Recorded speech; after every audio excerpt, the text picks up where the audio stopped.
Hogwarts. Give the headmaster a boost.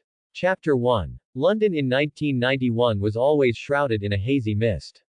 In a dormitory at St. Mary's Orphanage, Horatio Quirrell looked out the window, where a brown English round-faced chicken, seemingly clutching a letter, was diligently pecking at the window with its head. Horatio, with a puzzled expression, opened the window and took the letter from the round-faced chicken's claw. The envelope was made of heavy parchment, sealed with wax, and bore a shield crest with a capital H, surrounded by a lion, an eagle, a badger, and a snake. The letter read, Principal of Hogwarts School of Witchcraft and Wizardry, Albus Dumbledore, Supreme Mugwump of the International Confederation of Wizards, Chief Warlock of the Wizengamot, First-Class Sorcerer of the Order of Merlin. Dear Mr. Horatio Quirrell, we are pleased to inform you that you have been accepted to Hogwarts School of Witchcraft and Wizardry. Please find enclosed a list of all necessary books and equipment. Term begins on September 1st. We await your owl by no later than July 31st. Yours sincerely, Minerva McGonagall, Deputy Headmistress. Hogwarts School of Witchcraft and Wizardry. First-year students will require the following items. Oh my god, no, the thing I should be saying when I receive this is Merlin's underwear. No, that's not right. Although I'm a Westerner in this life, in my previous life I was from Bashu, Dragon Country, so I should say, oh, my Shudao Mountain. Quote. Just as Horatio was debating whether he should believe in God, or Merlin, or that mountain the people of Bashu could never cross in their lifetime, a voice echoed in his mind. Ding! Congratulations to the host for successfully receiving the Hogwarts acceptance letter. This system is exclusively sponsored by the Houtinia Chordata Immortal and the Houtinia Chordata sect. The purpose of this system is to spread Houtinia Chordata throughout other worlds.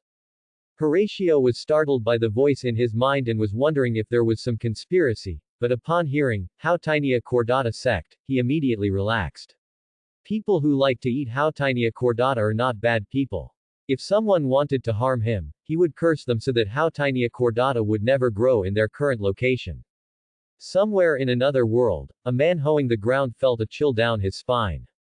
Come on, Houtinia Chordata system, tell me about your functions and what tasks you need me to complete. Ding! This system has no tasks.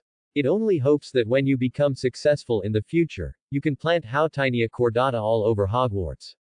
The main function of this system is a panel, which helps the host master his proficiency. Each year, the host will receive a large gift package. Oh, that's great. Let me check my panel. Name, Horatio Quirrell. Talent, Human full score 10, 11 for Divine level. Charms, 9, Professor Flitwick thinks highly of this. Transfiguration, 9, Professor McGonagall's top student for closing windows. Herbology, 11, Professor Sprout will worship you as a deity. Potions, 6, Professor Snape thinks your brain is slightly more useful than a troll's. Alchemy, 10, Nicholas Flamel regrets not meeting you sooner.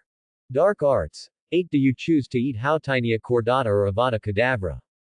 Ancient Magic, -1, all thanks to a certain transfer student. Divination, 10, you can confidently tell Professor Trelawney, my fate is my own, not heaven's. Magical Creature Affinity, 5, hope you like magical creatures, not like magical creatures. Flash of Inspiration, unique, sometimes, what's scary isn't an ambitious person, but a person with ideas. The ideas that suddenly pop into your head have a probability of successful completion. Mastered Magic. None. Items. Novice Gift Package. Not bad. Open the Novice Gift Package. Ding. Congratulations to the host for obtaining a bag of Houtinia Chordata seeds.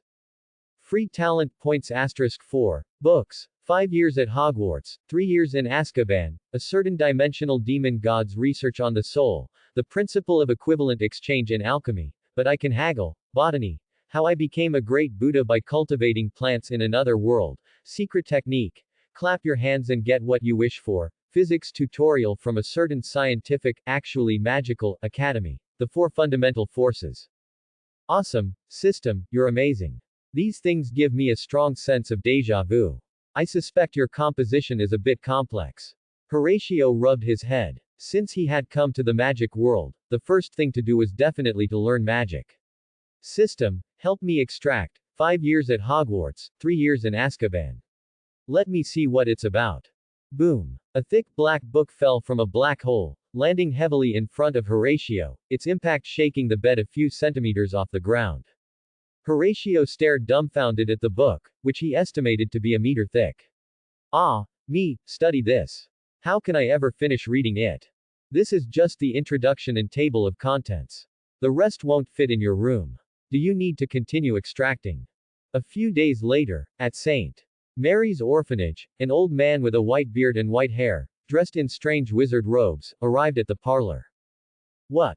You say Horatio is a wizard and you want him to go to a magic school? Oh my God, you know I'm Catholic. Sister Marilyn looked at the old man in front of her with disbelief. Indeed, that is the case.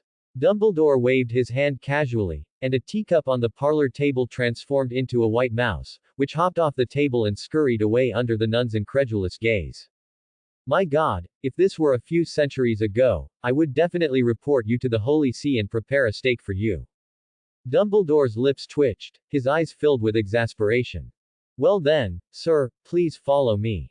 This child has been acting strangely lately, locking himself in his room and only coming out for meals.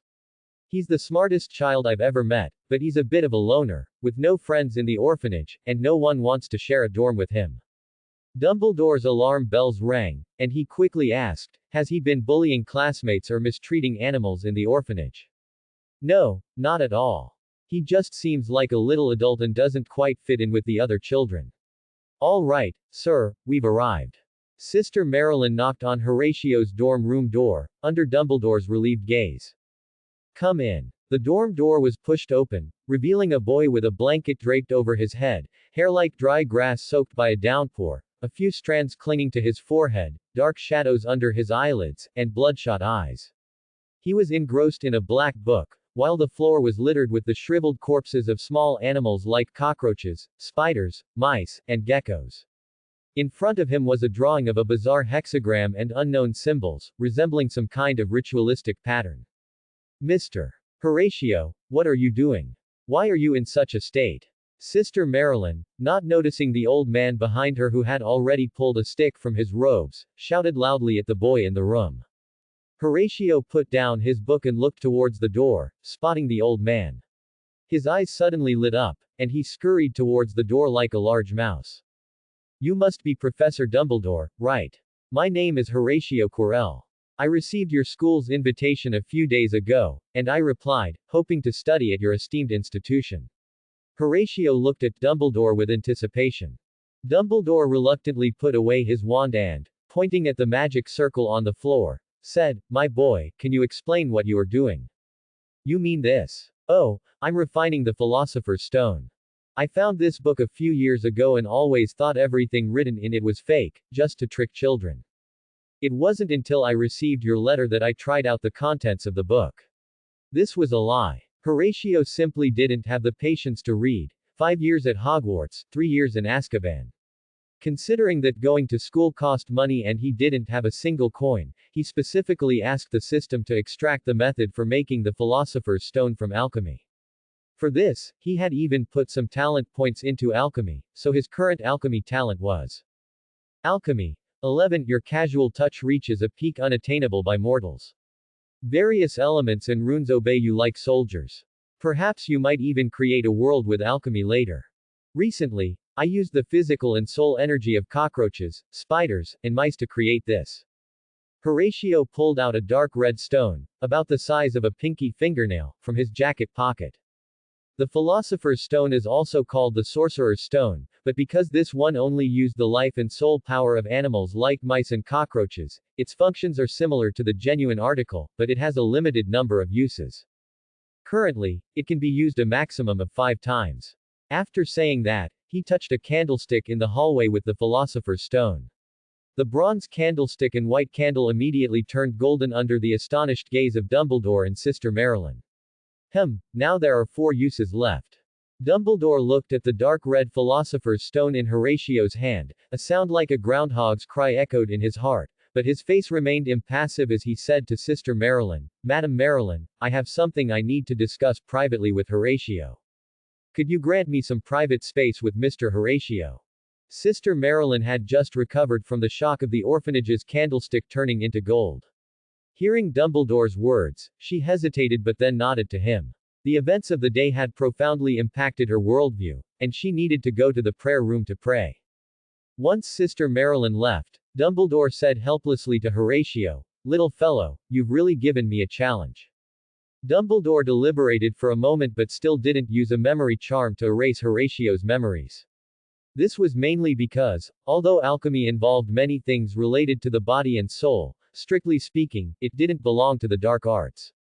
His good friend Nicholas Flamel was an alchemy master, and he could also make the Philosopher's Stone. "But you must promise me that you will not use humans to refine the Philosopher's Stone." Horatio pouted and said, exasperated, "Human soul energy is indeed unique, but its life energy can't compare to even one large animal. If it really comes down to it, I'll book a ticket to Australia and refine the Philosopher's Stone using cane toads. If the quality isn't enough, I'll make up for it with quantity."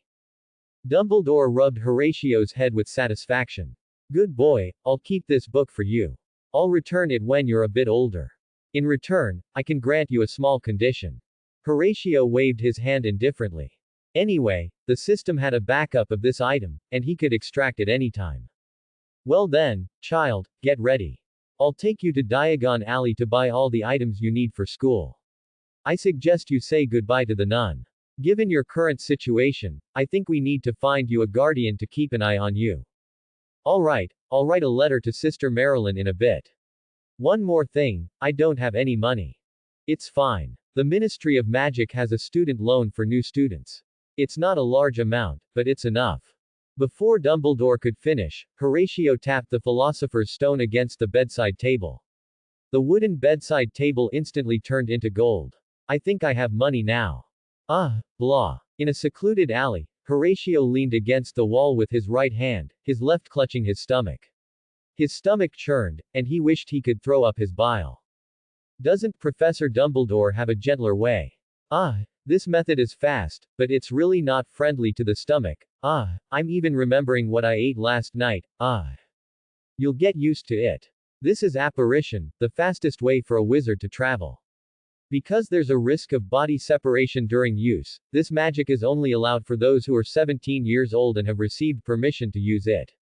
Professor Dumbledore looked at Horatio with a benevolent expression, especially after Horatio left a golden bed for the orphanage. Dumbledore's attitude towards Horatio was incredibly good. Horatio stood between a bookstore and a record shop. He double-checked the address. Diagon Alley No. 1. A sign that read Leaky Cauldron hung crookedly on the faded doorframe. "Professor, are you sure it's here?" He looked at Dumbledore beside him. "Of course, child." Dumbledore pushed up his half-moon spectacles and pushed open the creaking wooden door. The smell of mold mixed with ale wafted out. Horatio looked inside the pub, only to see that its facilities were extremely dirty and simple, just a bar and a few tables. The stack of glasses behind the bar gleamed greasily under the candlelight, and several rats scurried among them. "Professor Dumbledore." Tom the owner poked his head out from behind the bar. "And this gentleman is?" Dumbledore smiled and turned to Horatio. "This is Mr. Horatio Quirrell, a new student enrolling this year." Tom narrowed his eyes, scrutinizing Horatio's muggle attire. "I see. Follow me." Following Tom, they entered a three-walled courtyard behind a door. Inside, there seemed to be nothing but a dumpster and some miscellaneous items. Tom pulled out his wand under Horatio's puzzled gaze. "Watch closely, young witches and wizards. Just count up 3 bricks from the wall brick above the dumpster, then 2 bricks horizontally, and then tap the wall gently 3 times with your wand. The gate to Diagon Alley will open." After speaking, he tapped a brick 3 times with his wand. As the wall bricks rearranged and slid open to both sides, a bustling street appeared before Horatio.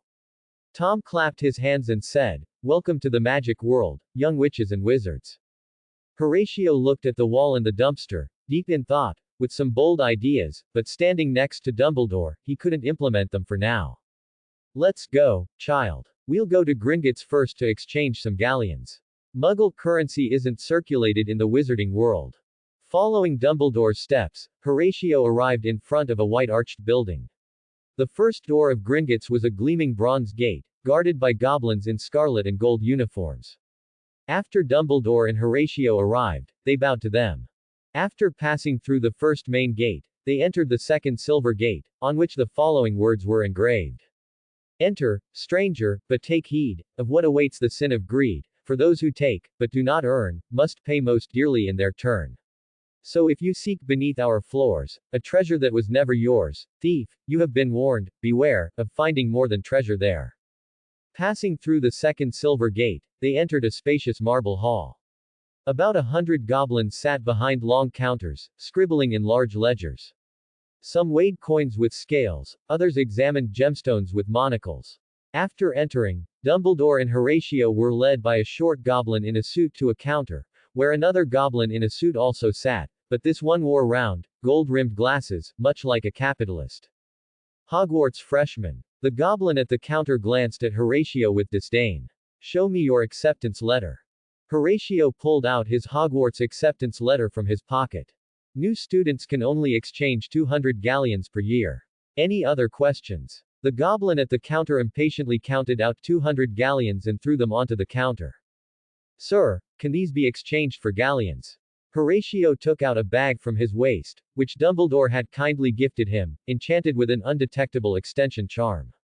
Muggle currency has an annual exchange limit. Before the goblin at the counter could finish speaking, a golden bedside table and a golden candlestick crashed heavily onto the marble floor, causing the goblin to gape in astonishment. All the goblins present were startled by the loud noise. Latin, you blind fool, hurry up and attend to our esteemed guest. The goblin at the counter changed to a fawning expression. Esteemed sir, my name is Zola, and it's my pleasure to serve you. Ah, I still prefer your arrogant expression from just now. Please restore it. Ahem, sir, we at Gringotts value fairness and justice above all else. Rest assured, I will assess the most equitable price for you. Zola adopted a serious expression, changing so quickly that Horatio was reminded of the special performances from his previous life in Bashu. Exchange it all for galleons. Certainly, sir, please wait a moment. Who knew how a goblin's eyes could display a pie chart of 3 parts greed, 3 parts fawning, and 3 parts seriousness? After a while, Zola approached Horatio with a bag. Sir, we have assessed it for you. The total is 150,000 galleons. This undetectable extension charm bag is a complimentary gift from us. Would you like to inquire about our storage services? Oh, do tell, Horatio asked, interested. Come, Latin, give the gentleman a show. Oh, whoa. The goblin named Latin immediately performed 3 backflips, landing steadily on the ground. Sir, Gringotts has 3 security levels. The first, the lowest level, only requires your key to open the vault, and an annual management fee of 200 galleons. The second level requires both your key and the guidance of one of our goblins to open the vault. Without our goblin's guidance, the door will firmly trap intruders, and even with a key, it will be useless. This level requires an annual management fee of 1,000 galleons. The third level not only requires the guidance of one of our goblins but also requires passing through a waterfall that washes away magic and potions, and passing our dungeon guardians. The vault itself is also protected by anti-magic enchantments. Anyone attempting to steal your assets will be buried by gold. This level requires an annual management fee of 5,000 galleons. Horatio stroked his chin, pondering for a moment. Considering that he would have many alchemy materials and supplies in the future, getting a vault for storage was a good idea. Anyway, for him, galleons were just the result of the philosopher's stone casually touching things. What was important were some rare materials and alchemical products. I have a question. Am I allowed to set up my own anti-theft measures in the vault? Certainly, no problem. You are free to use magic and alchemical products in your vault. We support you in setting up anti-theft measures. Alright then, give me the highest level. Can I choose the vault myself? Originally, this was set as a pure-blood family vault, but in this book, goblins only care about money and not whether someone is pure blood. Thank you for your generosity, sir. Of course, no problem. Which vault number would you like? Number 9527, it sounds a bit more pleasant.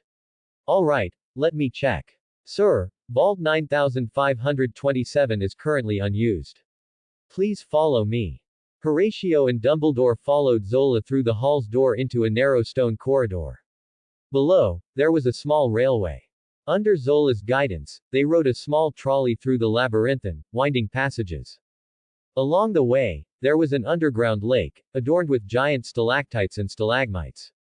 They passed through a waterfall to reach the lowest level of Gringotts, where a huge dragon lay in the center. Seeing Horatio and his companions arrive, the dragon straightened its body and let out a threatening roar towards them. "Get out of here, you filthy thing, don't scare my customer." Zola rang the clanging piece in his hand, and the dragon, hearing the sound, fearfully retreated into the corner. Arriving at the entrance of Vault 9527, Zola slid his finger across the large door. Amidst a metallic clatter, the door slowly opened, revealing a huge space before Horatio. Zola pulled out a key from his pocket. "Sir, this vault now belongs to you. Please keep this key safe. We only recognize the key, not the person." Horatio took the key and said to Zola, "Please help me take out the galleons and pile them in this vault, leaving 2,000 galleons in the bag. You can take 5,000 galleons yourselves as this year's management fee." "It would be my pleasure, sir." After an unknown amount of time, Horatio followed Dumbledore out of Gringotts. Zola and Latin saw them all the way to the door, bowed respectfully, and then returned inside Gringotts. "Professor, could you please teach me a spell to prevent loss?" Horatio held the key, which was now strung on a cord and hung around his neck. "No problem, child, but I think you'll need your own wand first. Let's go. We'll head to Mrs. Malkin's robes for all occasions first. You need to be fitted for a school uniform." Horatio followed Dumbledore to Mrs. Malkin's robes for all occasions, located in the northern part of Diagon Alley. Pushing open the creaking wooden door of Mrs. Malkin's robes for all occasions, a scent of aged camphor mixed with magic dust rushed into his nostrils. The display windows were filled with a dazzling array of robes. A woman in a purple robe poked her head out from a pile of fabrics. "Welcome to Mrs. Malkin's robes for all occasions." Seeing the elderly visitor, she exclaimed, "Headmaster Dumbledore, why are you bringing the new students this year?" Dumbledore stroked his beard. "I can't always trouble Minerva. I had nothing to do this year, so I decided to take a stroll." He ruffled Horatio's head. "Please make a school uniform for this little fellow. As this year's new student. He's so cute." Mrs. Malkin came before Horatio and gently rubbed his face. "Hello, Mrs. Malkin, my name is Horatio Quirrell, and I am a new student enrolling this year." Horatio performed a gentleman's bow to Mrs. Malkin. "Ha ha ha, how polite. I'm sure you'll be very popular with the little witch when you start school. Now, let me take your measurements." Mrs. Malkin waved her right hand, and the tape measure on the table seemed to come alive, flying automatically towards Horatio.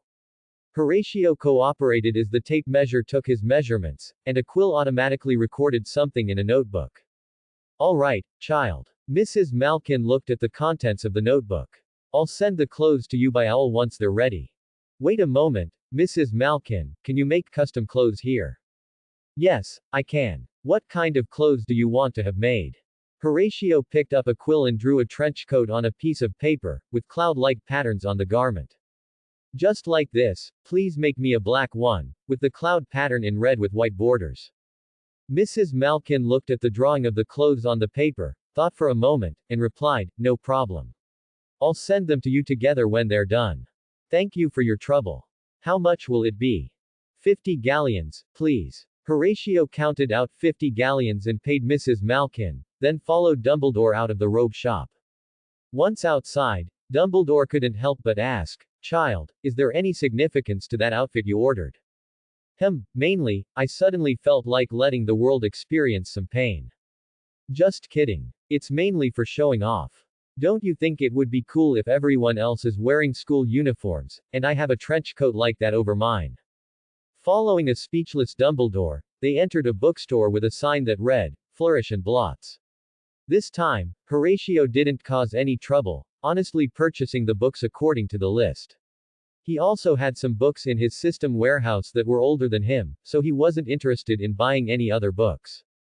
Then, at Potage's cauldron shop, he bought a high-grade cauldron with automatic stirring and retractable functions. Following Dumbledore to the magical menagerie, Horatio immediately spotted a black cat in the display window. It seemed to have walked out of the night, its fur glowing like silk, every black hair seemingly imbued with starlight. Its emerald green eyes gazed down upon all around it, like an elegant queen surveying her subjects, as if even time was willing to slow down for it. Young witches and wizards, you have excellent taste. This black cat has a Nekomata bloodline, but it's very expensive and has an aloof personality. It's not for sale yet, but young witches and wizards can try.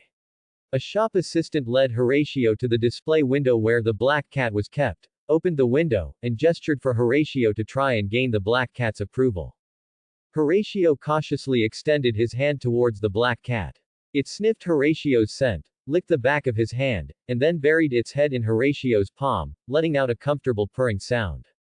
Congratulations, young witches and wizards, you have gained its approval. That will be 200 galleons. I'll give you 300 galleons. Please prepare its supplies for me, all the best quality. If it's not enough, come find me for more. All right, I'll prepare it for you right away. Horatio cradled the black cat in his arms, gently stroking its soft fur. From now on, I'll call you Hather. Putting the pet supplies sent by the shop assistant into the complimentary small cart, and also placing Hather in the cart, Horatio followed Dumbledore out of the shop. Pushing the small cart past Aesop's Owl Emporium, Horatio suddenly thought of the snowy owl named Hedwig in the original story, a source of sorrow for countless Harry Potter fans. Her sacrifice represented Harry Potter's growth. Hedwig should still be in the shop at this time. Should he intercept her early? After a moment of thought, Horatio still gave up. After all, Hedwig means guardian, in German, guarding Harry Potter's growth. But I can buy an owl of the same type, right? The shop shouldn't have just one snowy owl. Thinking of this, Horatio stopped and said, Professor, can I buy another owl? Dumbledore stopped. Child, you already have a pet. I'm afraid you won't be able to take care of them all. Seeing Horatio's wronged and sad expression, which was feigned, and considering that he grew up in an orphanage and didn't have many friends, he might need some companionship to avoid following in the footsteps of that person, so he said, all right, but you must promise me that you will take good care of them. Horatio's expression instantly changed from cloudy to clear, and he excitedly pushed the small cart and ran towards the owl shop. Dumbledore slapped his forehead. He had been careless and tricked by this kid. He could only shake his head and follow him. As soon as he entered the shop, he found two large birds fighting. The shop assistant was trying to separate them. One of them was the snowy owl Horatio had been thinking about, and the other was a raven emanating a colorful black sheen. Hey, boss, what's going on here? These two fellows have been fighting in the shop for some reason. We don't usually deal in ravens, but my cousin consigned this raven to me. For some reason, this snowy owl attacks this raven as soon as it sees it, as if they have a grudge. The shop owner sat at the counter, looking distressed. Horatio looked at the two fighting birds and thoughtfully said, Boss, you see, keeping these two birds in the shop is just trouble. Why don't you sell them to me? I'll find a way to take good care of them. The shop owner glanced at Hather in Horatio's small cart, shook his head, and said, Young witches and wizards, you already have a pet. I can't sell them to you. Bang! A handful of galleons was slapped onto the table. Can you sell these? I can't sell them. You won't be able to take care of them. Bang! Another handful of galleons was slapped onto the table. Can you sell these? I can sell them, but only one. Bang! A white-bearded old man was slapped onto the table. With this, can you sell them? Dumbledore. The shop owner cupped his hands to Horatio. Who exactly are you, sir? I am a Hogwarts new student. The above scene was purely imaginary. In reality, when Horatio slapped the galleons on the shop owner's table, the shop owner had already instructed the staff to quickly pack up the two birds, throw them onto the small cart, and then politely escorted Horatio to the door, stating that next time Horatio could slap the galleons on his face, as he wanted to experience the feeling of being insulted by galleons. Standing at the shop entrance, Horatio, the two birds, and the cat stared at each other, utterly bewildered. Ahem, how about I let you out and you continue? Never mind, I'll give you names. Horatio pointed at the snowy owl. You shall be called Raidraptor, Isis. Then he pointed at the raven with his hand. And you shall be called Raidraptor, Nephthys. Received, host. I will contact the comrades in the Yu-Gi-Oh! World to mail you a set of Raidraptor and Phantom Knights decks. Ahem, no need, thank you. Who plays PKRR anyway? Knights get negated and instantly collapse. Please switch to the powerful, beautiful, immortal Tearlaments and Marincess, thank you. On the south side of Diagon Alley, there was a small, cramped storefront with a single wand displayed on a faded purple cushion in the window, and a sign that read, Makers of Fine Wands since 382 BC. The brass bell inside the shop suddenly jingled crisply as Headmaster Dumbledore pushed open the door to Ollivander's and led Horatio inside. The interior of Ollivander's wand shop exuded an ancient and mysterious aura. Hundreds of boxes filled with wands were displayed on oak shelves. Mr. Ollivander straightened up from behind a workbench covered in wood shavings, his silver-white hair fanning out over his shoulders as if under a levitation charm. Esteemed Headmaster Dumbledore, it has been several years since we last met. Ollivander, it has indeed been a few years. We can catch up later. For now, could you help this young witches and wizards choose a wand? Oh, hello, young witches and wizards. Ollivander turned to Horatio after hearing Dumbledore's words. Hello, Mr. Ollivander, my name is Horatio Quirrell, and I am a new student enrolling this year. Horatio bowed to Ollivander and replied. Oh, so you're a young witches and wizards enrolling this year. Would you mind showing me your acceptance letter? Even though Headmaster Dumbledore brought you personally, rules still need to be followed. I wouldn't want the Ministry of Magic to find fault and cause me trouble later. Horatio took out his Hogwarts acceptance letter from the envelope in his pocket and handed it to Ollivander.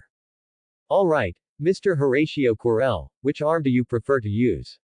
My right hand. Ollivander picked up a tape measure and measured Horatio's arm. After the measurement, Ollivander pondered for a moment, then took a box from the oak shelf behind him, pulled out a wand, and said, Try this one, 11 inches, black walnut with a dragon heartstring core. Horatio waved the wand, and its tip glowed with a dazzling light. It felt surprisingly good to use. No, not this one. Come, try this one, cherry wood with unicorn hair. The tip of the wand also glowed with a dazzling light. No, not this one either. After trying dozens of wands, his arm was sore. Horatio felt that none of the wands rejected him, but using them always felt a little off. A truly discerning customer. Then there's only this one left, you would with phoenix feather. Ollivander finished speaking and looked at Dumbledore. Dumbledore also looked at Horatio nervously, but when he saw him wave the wand with unimpeded magic, he closed his eyes in pain. Good, this is the one. The last wizard to possess this material. Before Ollivander could finish speaking, a locked box burst open, and a pitch-black wand, like a main wife catching a mistress, struck the wand in Horatio's hand with its handle, then landed steadily in Horatio's hand.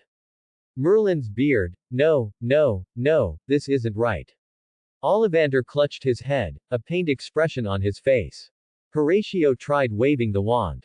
How to describe it? The previous one was like a childhood sweetheart who had been with him for a long time, while this one was like a destined encounter from the heavens.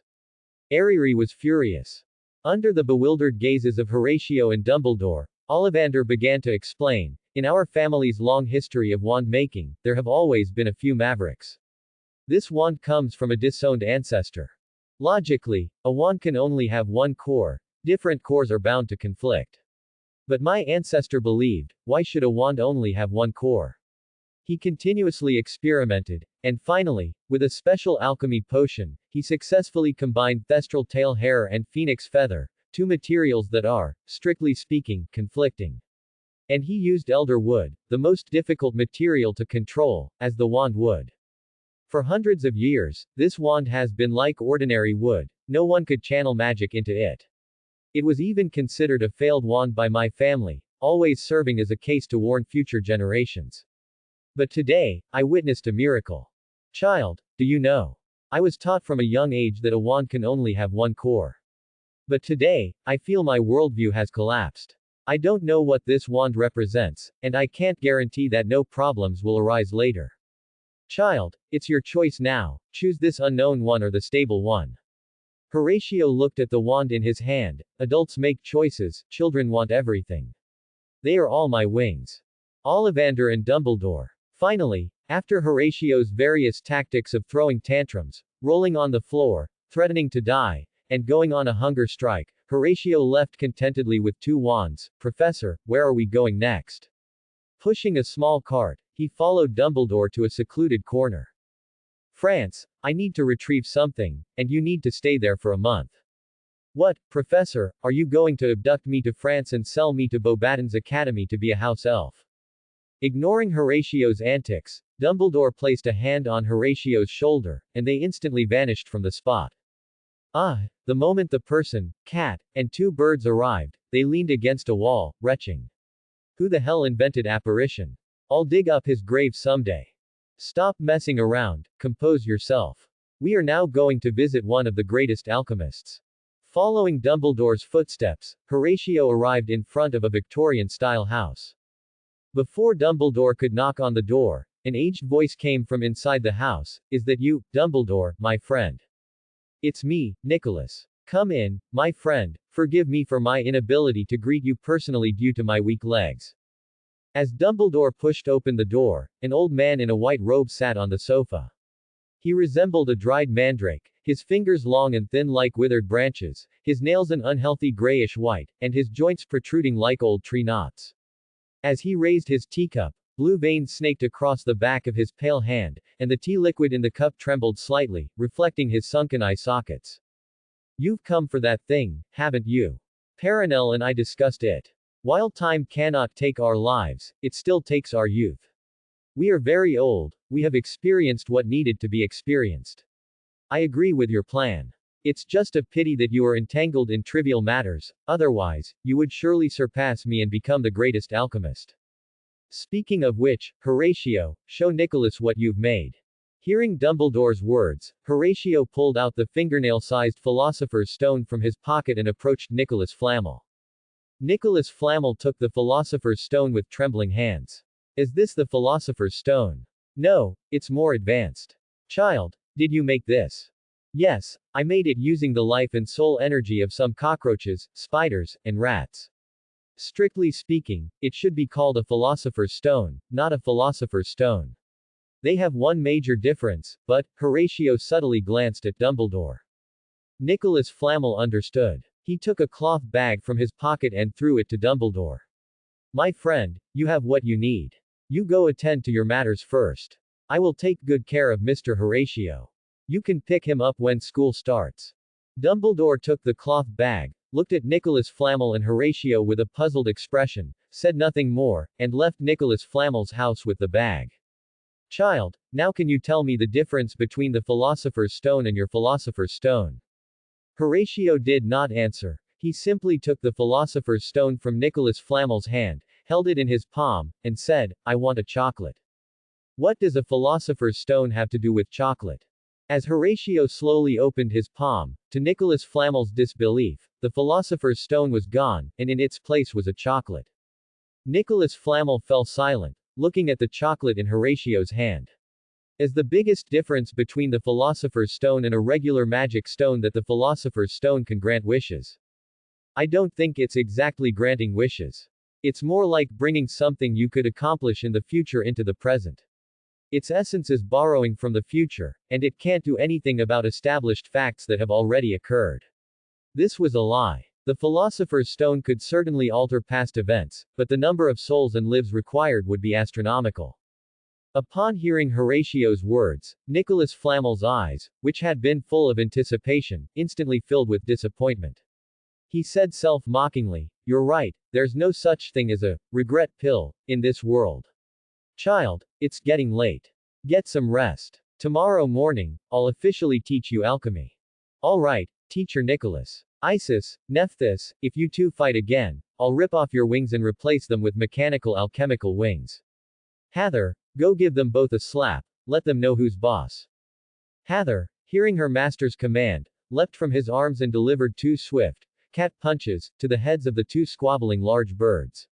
After that, she walked back into her master's embrace with an elegant feline stride. Meanwhile, Horatio was holding a blue bead and meticulously engraving runes onto it with an engraving tool. At the doorway, Nicholas Flamel watched Horatio, who was engrossed in his work, and couldn't help but sincerely sigh, each generation is stronger than the last. After receiving Nicholas Flamel's notebook, Horatio had enchanted the trench coat he ordered from Madame Malkin's shop with various protective spells, including a floating charm, a scouring charm, and an iron shield charm. This was an application of enchanting in alchemy. On the second day, he used the principle of a turbojet combined with alchemy to equip a flying broomstick with a turbojet engine, directly breaking the sound barrier. Fortunately, no one was riding it, or they would have been cooked by the heat generated by air friction. This even alarmed the French Ministry of Magic at the time, but the French Aurors, riding their flying broomsticks, could only eat dust in its sonic boom as they tried to chase it. On the third day, he used the souls of rabbits collected from the forest to create a mechanical dog named AlphaGo. God knows why a mechanical dog was so good at wizard chess, and the key was that it even taunted after winning. Perenelle was so enraged that she immediately pulled out her wand and cast a severing charm on AlphaGo, dismantling it into parts. She then grabbed Horatio's ear and lectured him for half an hour. Horatio only escaped by offering Hather for a day's use. On the fourth day, to get Hather back, Horatio created realistic mechanical cats and mice, named Tom and Jerry, enchanted with transfiguration, a floating charm, and a reparaforge charm. They spent their days tearing up the house, staging chases and fights. The result was that Hather wasn't returned, Tom and Jerry were confiscated, and Horatio cried into his pillow all night. On the fifth day, he asked Nicholas Flamel about human alchemy, only to be told he was too young and should wait until he was older to learn it. On the sixth day, he crafted a set of armor called Winged Rebel Falcon, for Nephthys and had her wear it to deliver a letter to Dumbledore, hoping Dumbledore was alright. That evening, seeing Isis's dejected look, he also crafted a set of armor for her called Ultimate Falcon. Alert! Alert! Fleur Delacour is approaching, estimated arrival in 3 minutes. A red ball on Horatio's desk suddenly blared an alarm, startling Horatio so much that the engraving tool and blue bead in his hand fell onto the table. Oh no, Hather, the demoness is here. Initiate level 1 combat readiness. Hather, hearing her master's words, tapped the bell on her neck with her paw, then instantly turned invisible. Horatio also pressed a square box on his belt, anti-Fleur device activated, and instantly vanished as well. Fleur Delacour, with Vila blood, was somewhat related to Perenelle, reportedly a distant relative of Perenelle's family. A few days ago, when she visited Nicholas Flamel with a limp Maxime, she developed a strong interest in Horatio. Not only did she write him letters every day, but she also frequently bothered him under the guise of visiting Perenelle. Perenelle and Nicholas Flamel were happy for Fleur to reign in this unruly little rascal, saving them from his daily schemes of tearing up the house. With a series of light footsteps, a silver-haired, blue-eyed, beautiful girl in a blue silk robe pushed open Horatio's door. He's not here. Fleur turned to look at Nicholas Flamel, who winked at her and quietly handed her a small silver ball, signaling her to throw it directly. Fleur took the ball and threw it into Horatio's room. With a dazzling flash of white light, he reappeared, covering his eyes. Ah, my eyes. Old man, you tricked me with a flashbang again. Just you wait, once I build the Ultraman Giga Crusher transformation device, I'm going to tear your house down. Horatio's vision hadn't fully recovered when a pair of fair, slender hands caressed his cheek, and a gentle female voice whispered in his ear, Horatio, little brother, are you alright? I'm fine, just a little pain in my eyes. Good that you're fine. Now you're going to be in trouble. With a sharp pain on his cheek, Fleur began a brutal assault on Horatio. You crazy witch, don't touch me. A beautiful silver-haired, blue-eyed girl in a blue robe sat on a chair, a black cat perched on her slender lap. Her hands, like orchids, gently stroked its fur. Across from the girl sat a boy with a bruised and swollen face, a sign hanging around his neck that read, I will never make Sister Fleur angry again. She bullies me and steals my cat. I'll remember this grudge, Horatio thought to himself, secretly seething. Horatio, little brother, did you forget what I told you about replying to my letters immediately? Hearing Fleur's increasingly cold tone, Horatio quickly argued, No, I didn't forget. It's just that Isis and Nephthys hurt their wings fighting, so they couldn't reply to your letter. He then glanced at Isis and Nephthys. The two birds looked at their master and reluctantly showed their bandaged wings. HMPH, I'll let it slide this time. But if you dare not reply to my letter again, I'll come and deal with you even if you're back in England, Fleur said fiercely. Oh, and tomorrow, you're coming back to Beauxbaton's academy with me. Consider it compensation for making me angry. Hey, no. Are you looking for death? Is it such a hardship to go on a date with a beautiful older sister like me? Indeed, although Fleur was still young and hadn't fully matured, she was already very beautiful, and she also had Vila blood. But what did that matter to an 11-year-old kid like me? I'm not even a proper sword embryo yet. It's not as interesting as building a Gundam by hand.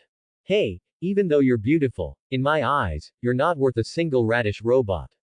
He then pulled out a white mechanical glove from his bag and put it on.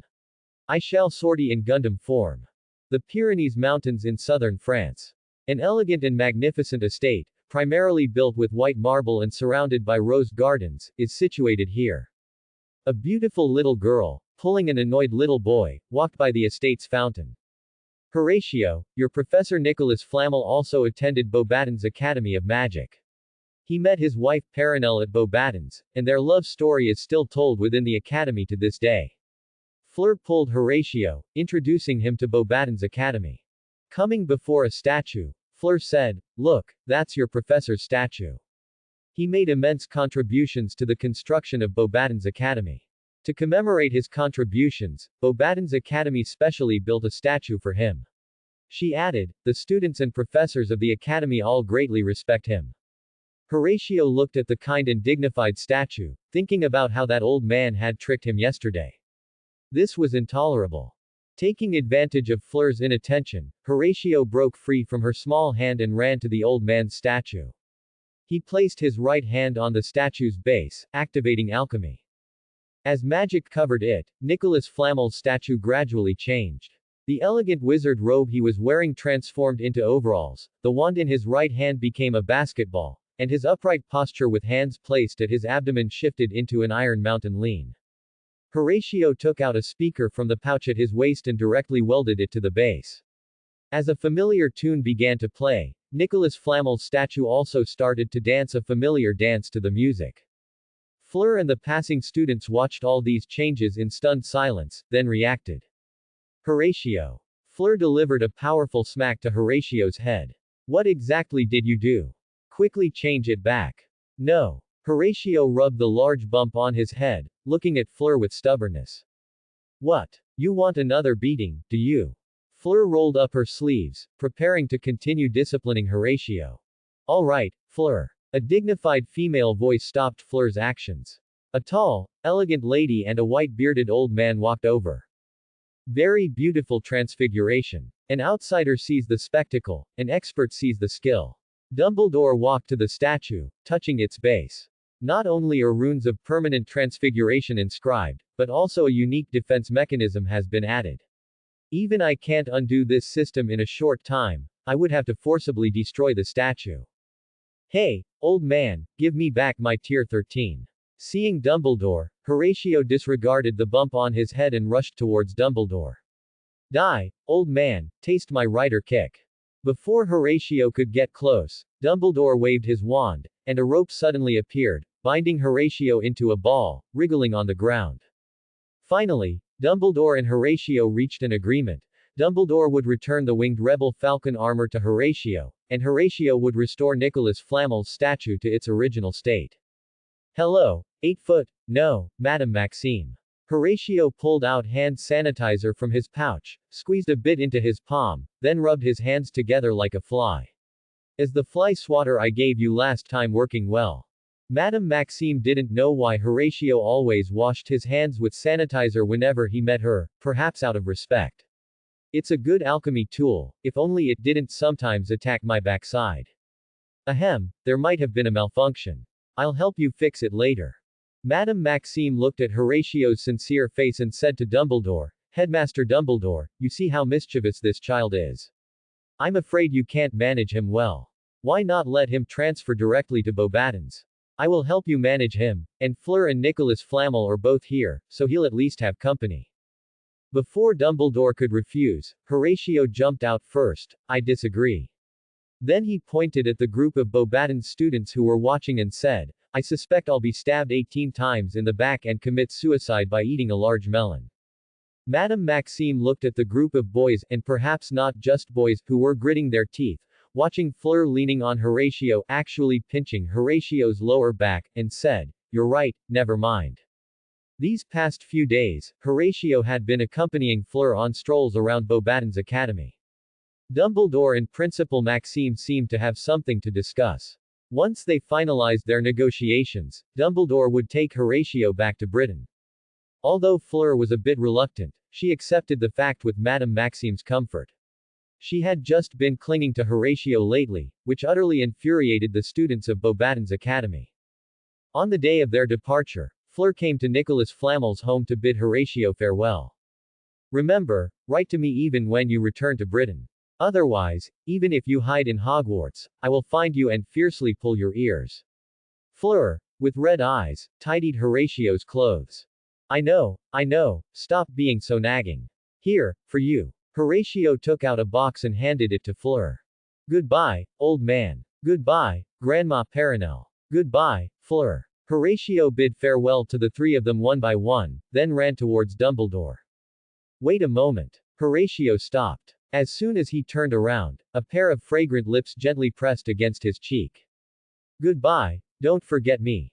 As if to prevent Horatio from saying anything, Fleur, blushing, gently pushed him towards Dumbledore. Dumbledore looked at the dazed Horatio and couldn't help but recall someone. After gesturing to Nicholas Flamel, he placed a hand on Horatio's shoulder and disappeared from the spot. Perenelle looked at Fleur, who was lowering her head and blushing, and shook her head. "All right, they've left. See what that boy gave you. It's probably not something simple." Fleur nodded and opened the box Horatio had given her. Inside, a delicate silver fleur-de-lis brooch lay quietly in the center of the box, with a blue orb inscribed with complex runes embedded in the middle of the flower. Nicholas Flamel looked at the brooch in the box and shook his head. "I wondered what that boy had been making lately, not causing trouble. So it was this. Keep it well, this thing is very difficult to make. It seems you successfully got close to that boy's heart during this time." A tear fell onto the petals of the fleur-de-lis. Fleur took out the brooch, gently wiped away the tear, and carefully pinned it to her chest. Stroking the brooch, she recalled the little moments of this time and couldn't help but mumble a phrase. "Big meanie. All things in the world have their own colors. Some are as magnificent as brocade, some as smooth as silk, some as brilliant as gemstones. But occasionally, you meet people who radiate light, as splendid as a rainbow, unforgettable." Excerpt from the movie, Flipped. At King's Cross Station in London. A little boy pushed a small trolley through it. That old man dared to leave me alone at the station. If I don't give him some intensity, won't my alchemy talent be wasted? Horatio muttered fiercely, and the surrounding passengers felt a chill down their spines from the resentment emanating from him. He arrived in front of the third pillar between Platform 9 and Platform 10. "It should be here." Horatio adjusted his angle and charged towards the pillar. Ura! Bang! In a chaotic flurry of cats jumping, hawks flying, and crows cawing, Horatio, under the bewildered gazes of those around him, dusted himself off and stood up expressionlessly. "I no longer care to discern right from wrong. Since my dignity is gone, then this world has no reason to exist. Heaven and earth shall perish together." Horatio reached for the bag at his waist, intending to pull something out of it. "Oh, child, you've taken the wrong path. It should be the third pillar counting from the back, not from the front." A female voice interrupted Horatio's action. "You must also be a new student at Hogwarts, right?" A beautiful lady pulled Horatio aside and whispered to him. "My daughter is also starting this year. She just went through this pillar." She pointed to another pillar. "Hurry up. If you meet my daughter at school, please take care of her for me. Oh, by the way, my daughter's name is Hermione Granger." On the Hogwarts Express, a little witch dragged heavy luggage to a compartment. Pulling open the compartment door, she saw a young witches and wizards sitting by the window. He wore a black trench coat embroidered with red clouds, his left hand stroking a beautiful black cat on his lap, an owl and a raven perched on his shoulders, and his right hand turning the pages of an open book on the table. Sunlight streamed through the window, illuminating his thick black hair, and his azure eyes sparkled with wisdom. Everything about him appeared so elegant. The little witch at the door was stunned. After a while, she came back to her senses and, nervously pointing to the seat opposite the young witches and wizards, asked, "Hello, is this seat taken?" "No, help yourself," the young witches and wizards replied without looking up, continuing to read his book. After putting away her luggage, the little witch sat opposite the young witches and wizards. "Hello, my name is Hannah Abbott. May I get to know you?" The young witches and wizards opposite him looked up, observed the little witch, then quickly closed his book, took out a piece of paper and a pen. "Lord of the Iron Throne, could you please sign this paper for me and write, 'This book is certified by the Lord of the Iron Throne'?" Although Hannah Abbott didn't understand what he meant, she still complied. Horatio carefully put away the paper and extended his hand to Hannah Abbott. "My name is Horatio Quirrell. It's a pleasure to meet you." Just as Horatio and Hannah Abbott were discussing how to manage a bar, the compartment door suddenly opened. "Excuse me, have you seen a toad named Trevor?" "Wow. Hannah, look, a beaver has become a spirit. Is the magic world this amazing?" A tic-tac-toe symbol appeared on Hermione Granger's forehead. A beaver charged at Horatio, delivering an uppercut to Horatio's stomach. "PFF, the young witches and wizards is unfair, ambushing me, a young witches and wizards." Horatio clutched his stomach, painfully curling up on the seat. It took Horatio a while to recover. "Why are you looking for a toad? Do you want to give it a kiss and turn it into your toad prince?" Just as Hermione was about to give Horatio another 2 blows, a timid male voice sounded at the door. Trevor is my pet. He's lost, and Hermione is helping me find him." Horatio looked up to see a round-faced boy standing at the compartment door, his head down. "Isis, look, isn't this your great cousin who went missing years ago?" "Ahem, no more jokes." Horatio coughed, patted his trench coat, and with a change, the black trench coat transformed into a white robe. Horatio walked up to Neville. "Oh, young witches and wizards, did you lose this golden toad?" With a flick of his right hand, a golden toad appeared. "Or this silver toad?" With a flick of his left hand, a silver toad appeared. "Or perhaps this ordinary golden-backed toad?" A golden-backed toad floated over from a corner. "Trevor. Thank you, this is my toad." Neville quickly hugged the golden-backed toad. "Oh ho ho, the young witches and wizards is truly honest. I'm giving all of these to you." Horatio, in his river god limited skin, handed the golden toad and silver toad to Neville, and without waiting for him to refuse, pushed him out of the compartment. "Hey, how did you do that? Are you from a wizarding family?" Hermione suddenly asked. "Hey, Uncle Huo is very pleased that you're asking Uncle Huo questions, but Uncle Huo doesn't like how you address him." Seeing Hermione already starting to flex her wrists, Horatio quickly said, calm down, calm down. It's a long story. That day, I was eating hot pot and singing songs in the orphanage when an old man suddenly appeared before me. Get to the point. Before school started, Dumbledore abducted me and took me to an old man named Nicholas Flamel. I served him as a house elf for a month and learned a few tricks from him. Hermione clutched her head and shouted, "This isn't fair. Why can all of you learn such powerful magic before school starts, while I can only learn by reading books?" Hannah weakly raised her hand from the corner of the compartment. I don't know magic either. My family didn't teach me." Hermione stormed out of the compartment, then suddenly turned back and asked, "Hey, what's your name?" "Horatio Quirrell. My name is Hermione Granger. I've got my eye on you. Once we're at school, I'm definitely going to surpass you." Horatio waved his hand like a small bear, indicating, "As you wish." HMPH. As the train traveled, the sky gradually darkened. Finally, the train stopped at Hogsmeade Station. Horatio and Hannah changed into their school uniforms and exited the train. A tall figure holding a lantern shouted, "First-year students, come to me." Horatio's eyes lit up when he saw Hagrid. He flashed over to Hagrid's side and tugged at his robe. "You must be Hagrid, right?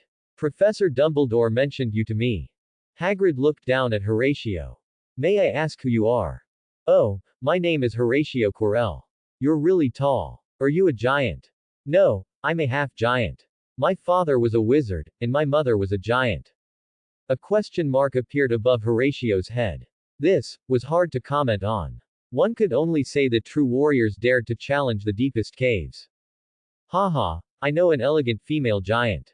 I'll introduce her to you sometime. Really. I'm looking forward to it. Well, it hasn't been long, and you've become so pathetic. Walking along the muddy path with Hagrid, Horatio and Hannah ran into Hermione and Neville again. Shut up, Horatio, and watch your step. You don't want to fall. Horatio ignored Hermione. After declining Neville's offer to return the golden and silver toads, he patted Neville's shoulder and said, Neville, these things are nothing for wizards. Study magic diligently, and in the future, we'll go to Gringotts together to become big and strong and create new glories. But everyone says I'm stupid. I'm afraid I won't be good at magic. Neville eventually accepted the two toads.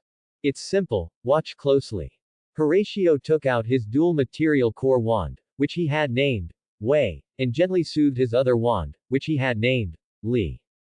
Lumos. A huge white light, like the rising sun, illuminated the entire night sky. My eyes. Who threw a flashbang? The young wizards were blinded by the spell and it took a while for their vision to recover. Ignoring the resentful stares around him, and Hermione and Hannah's playful punches, Horatio continued to tell Neville, you only need to master this spell, and then do 100 push-ups, 100 sit-ups, 100 squats, plus a 10-kilometer run every day. This way, you'll become bald. No, you'll become stronger. When you encounter an enemy, you just need to use the Lumos spell to stun them, then quickly close in and punch their dog head off. By then, you'll be able to punch Dumbledore, kick the noseless socket head, and become the Hogwarts Fist Saint. Even if Gryffindor came back to life, he'd say, you are the true Gryffindor. Passing through the muddy path, the young wizards arrived at a dock where several small boats were moored on the water. Horatio had an old man on the subway face. Such small boats didn't suit his temperament at all. Only 4 young wizards per boat. Horatio pulled Neville, Hermione, and Hannah aside, let them go first. After the other young wizards had boarded, Horatio approached a small boat, pointed his wand, Way, at it. As magic enveloped the boat, it transformed into a huge 2-masted schooner. The waves it created rocked the other small boats on the lake, sending the young wizards aboard screaming. With Neville and the others staring in shock, Horatio pulled Neville closer, transforming both their school uniforms into pirate outfits. Ladies and gentlemen, welcome aboard the Flying Black Diamond. I am Captain Horatio, and this is First Mate Neville. Now, let's board and set sail for Hogwarts. Hermione and the others, in a daze, followed Horatio onto the ship. Captain Horatio went to the bow of the ship, dropped a speaker, and as the music of He's a Pirate began to play, the large ship gradually started to move. Help! Hermione asked in confusion, did we hit something? It's nothing, just a speed bump. Passing through a mist, a magnificent castle appeared before everyone's eyes. A witch in green robes stood anxiously waiting on the dock. As the large ship docked, Horatio led the 3 off the boat. The green-robed witch glared fiercely at Horatio, then said to Hagrid, you take them to the main entrance first. I'll go rescue the others. Horatio spread his hands, looking indifferent. If going to school wasn't for showing off, then hadn't he wasted all his talent points on transfiguration? Harry. Hermione saw a boy with round glasses, pulled Horatio forward, and said, Harry, this is Horatio, a show-off and an attention seeker. This is Harry, the legendary boy who lived. Hello, I'm Horatio. People in the Jongu call me Overlord Tiger, but you can also call me Papa. Horatio extended his hand. Hello, Horatio. Harry Potter hesitated for a moment, but still didn't use that name. He extended his hand and shook Horatio's. Because of alchemy and that notebook about the dimensional demon god, Horatio had a deep understanding of souls. He sensed 2 souls within Harry, one warm like the sun, the other dark like a rat in a gutter. Horatio pondered for a moment, thinking, is this the legendary spirit behind him? He then said, you must be very good at playing cards. After a while, Professor McGonagall led a few students, who, despite their clean clothes, had wet hair, to join the group. Welcome to Hogwarts. Soon, you will pass through these doors and join your classmates, but before that, there will be a sorting ceremony to determine which house you will belong to. The 4 houses are Gryffindor, Hufflepuff, Ravenclaw, and Slytherin. During your time at Hogwarts, your outstanding performance will earn points for your house, while any rule breaking will result in points being deducted. At the end of the year, the house with the most points will win the house cup. The sorting ceremony will begin in a few minutes. I suggest you tidy yourselves up while you wait, and some of you, behave yourselves. If you cause any more trouble, I will give you detention. With that, Professor McGonagall glared fiercely at Horatio and turned to enter the Great Hall. Neville, holding Trevor, came over to their small group. I heard my grandma say that the sorting ceremony involves fighting a dark wizard. If you win, you go to Gryffindor. If you lose, you go to Slytherin and become a dark wizard. Ron said with a bit of worry, my brothers told me that we have to fight a troll, and if we don't win, we'll be expelled directly. Hermione's face turned pale with fright upon hearing this. Horatio comforted Hermione, saying, don't listen to their nonsense. I'm quite familiar with old Dumbledore. He once got something from my teacher, probably for the sorting ceremony. I estimate we'll be fighting an alchemical golem. That thing is nothing. I used to use it as a punching bag before school started. The surrounding young wizards looked at Horatio with resentment, sighing at the unfairness of the world. Sigh. Horatio sighed, pulling a warhead with a yellow background and black clover emblem from a pouch on his waist and stuffing it into Hermione's arms. I can't do anything with you. Take this. Just detonate it during the sorting ceremony. Hermione looked at the familiar emblem in her arms and was so scared she almost threw it away. She reacted quickly enough not to throw it, otherwise, the entrance to Hogwarts would be full of familiar faces today. Hermione, still shaken, returned the warhead to Horatio. Harry also looked pale with fright. Horatio, how could you bring such dangerous things to school? Horatio sang carelessly, I'm here to blow up the school, the headmaster doesn't know. Pull the pin, then I run, boom. And the school is gone. Led by Professor McGonagall, the young wizards lined up and passed through the antechamber into a magnificent great hall. 4 long tables filled the hall, illuminated by thousands of candles floating in midair above them. Plates and goblets were set on the tables, around which the older students were seated. At the very front of the great hall, another long table was set, where the Hogwarts professors were seated in order. Horatio saw Dumbledore in the very center, pointed at Old Man Dumbledore with his finger, then flipped his hands over, looked into Dumbledore's eyes, and then drew his thumb across his throat, signaling, wait for death. Dumbledore saw Horatio's gesture but ignored him, turning his attention to Harry Potter instead. Seeing that, Old Man Dumbledore was ignoring him, Horatio felt a bit hot-headed and began to ponder how to cause a big scene. Professor McGonagall led the first-year students to the professor's table, having them line up facing all the older students, with the teachers behind them. Then, she gently placed a 4-legged stool in front of the new students and set a patched, old, and dirty pointed wizard's hat on it. Subsequently, the hat opened a mouth and began to sing, you may think I'm not pretty, but never judge by appearances. If you can find a prettier hat than me, I'll eat myself. Any thought hidden in your minds cannot escape the sorting hat's discerning eyes. After it finished singing, thunderous applause erupted throughout the hall.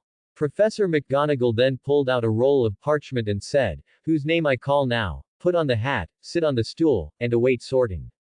Wait a moment, Horatio said, raising his hand to interrupt Professor McGonagall. I think there's still an important step.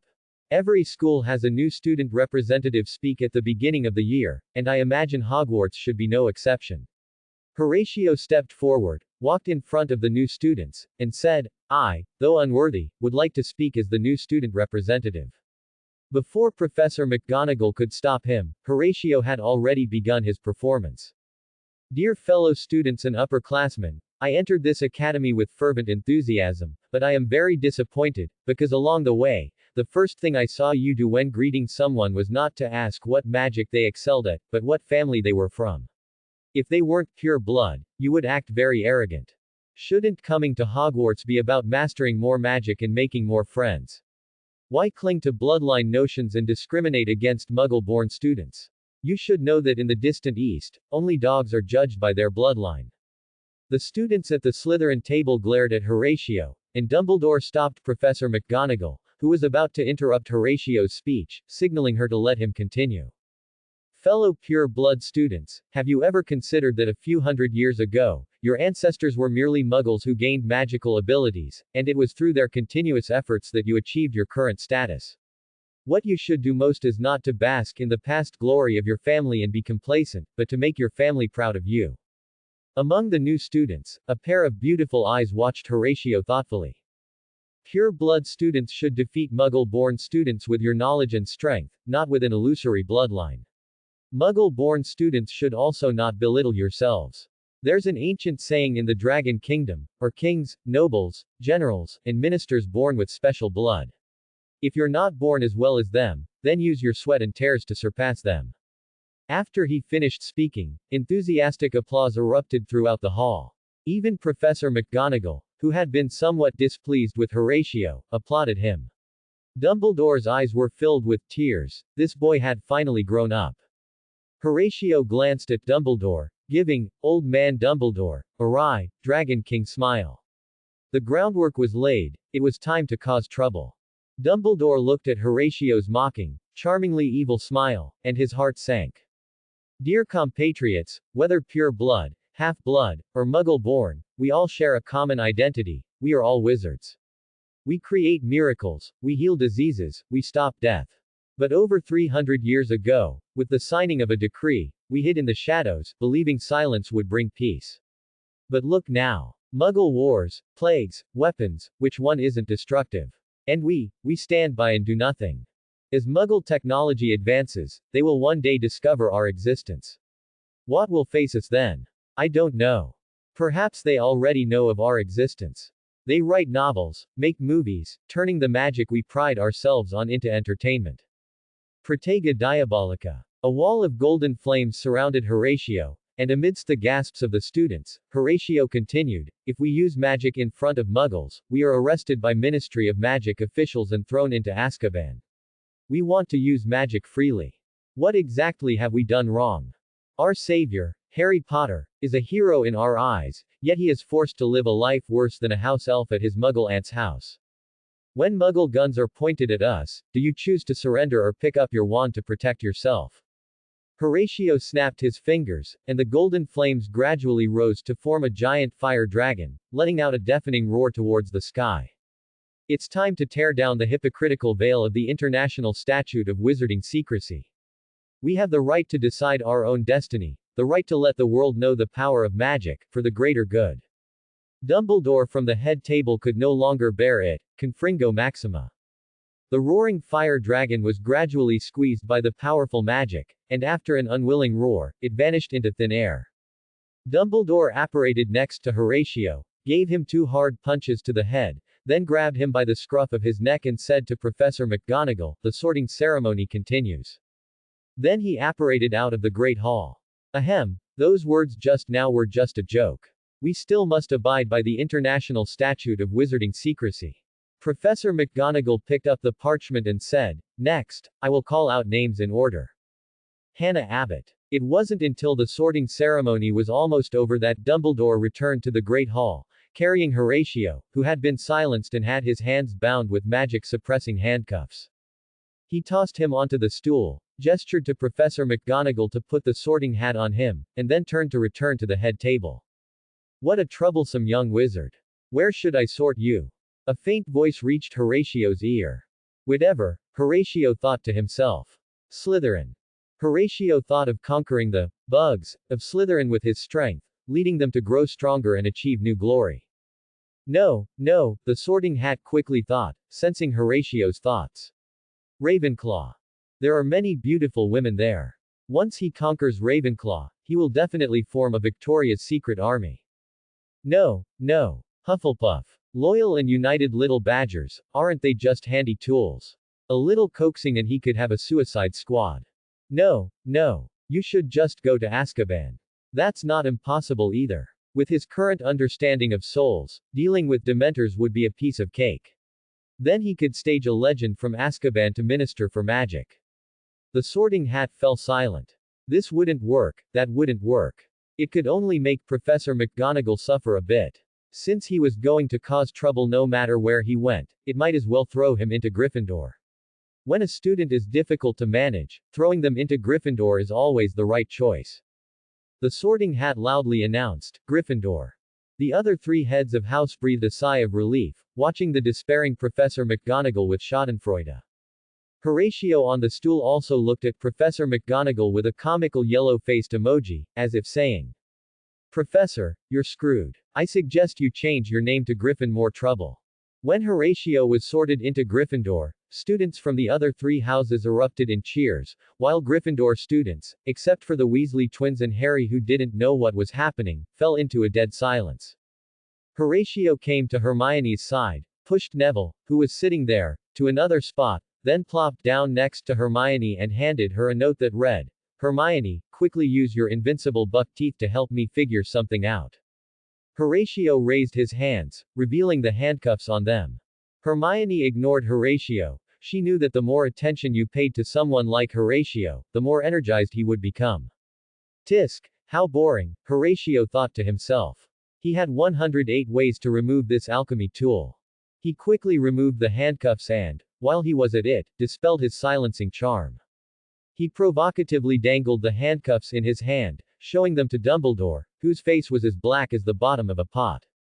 Just how far had this impudent fellow's alchemy skills advanced? Horatio, do you understand what God-tier talent means? Professor Snape looked at Horatio, who was showing off, then turned to Professor McGonagall and said, "It seems Slytherin will be taking the House Cup these few years." Professor McGonagall also looked troubled. Then Dumbledore stood up. He looked at the students with a beaming smile, extending his arms to them. "Welcome," he said. "Welcome everyone to Hogwarts for a new school year. Before the feast begins, I have a few words to say.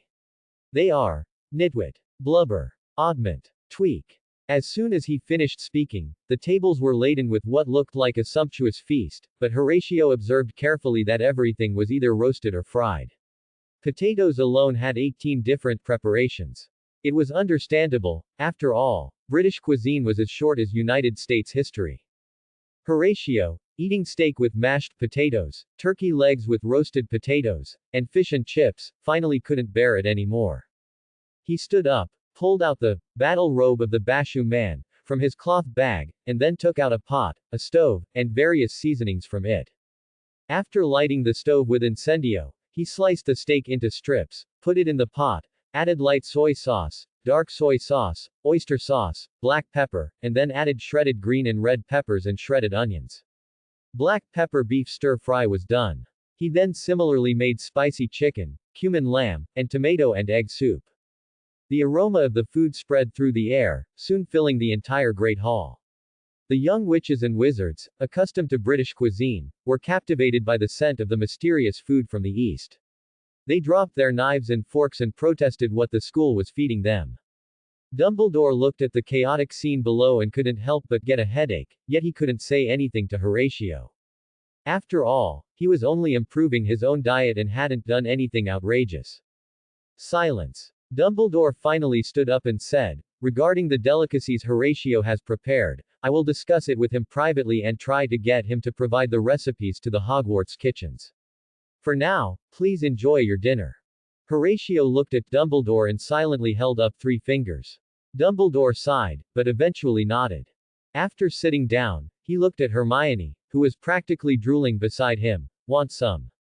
Hermione instinctively nodded, then suddenly realized and shook her head, turning her head away, ignoring him. Horatio, in a playful mood, kept teasing Hermione with food. "Hermione, look at this black pepper beef stir-fry. Crispy on the outside, tender on the inside, with black pepper sauce coating every fiber of the beef." Hermione remained unmoved. "Look at this spicy chicken, tender and juicy meat hidden beneath a crispy skin, the aroma of chili mixed with Sichuan peppercorns. The more you eat, the more addictive it gets. And then there's this cumin lamb. Horatio, I want some." Ron, with his red hair, sitting opposite, swallowed and said cautiously, "Want some? Sure. That'll be 2 galleons. Huh. I don't have money." "If you don't have money, what are you eating?" After saying that, Horatio ignored Ron and continued to tease Hermione. Hermione couldn't take it anymore. She snatched the plate from Horatio's hand and started devouring it. "Eat slowly, no one's going to snatch it from you." Horatio served a bowl of tomato and egg soup and placed it in front of Hermione. "All right, tell me, what do you need me to do for you?" Hermione took a sip of the soup and leisurely asked Horatio.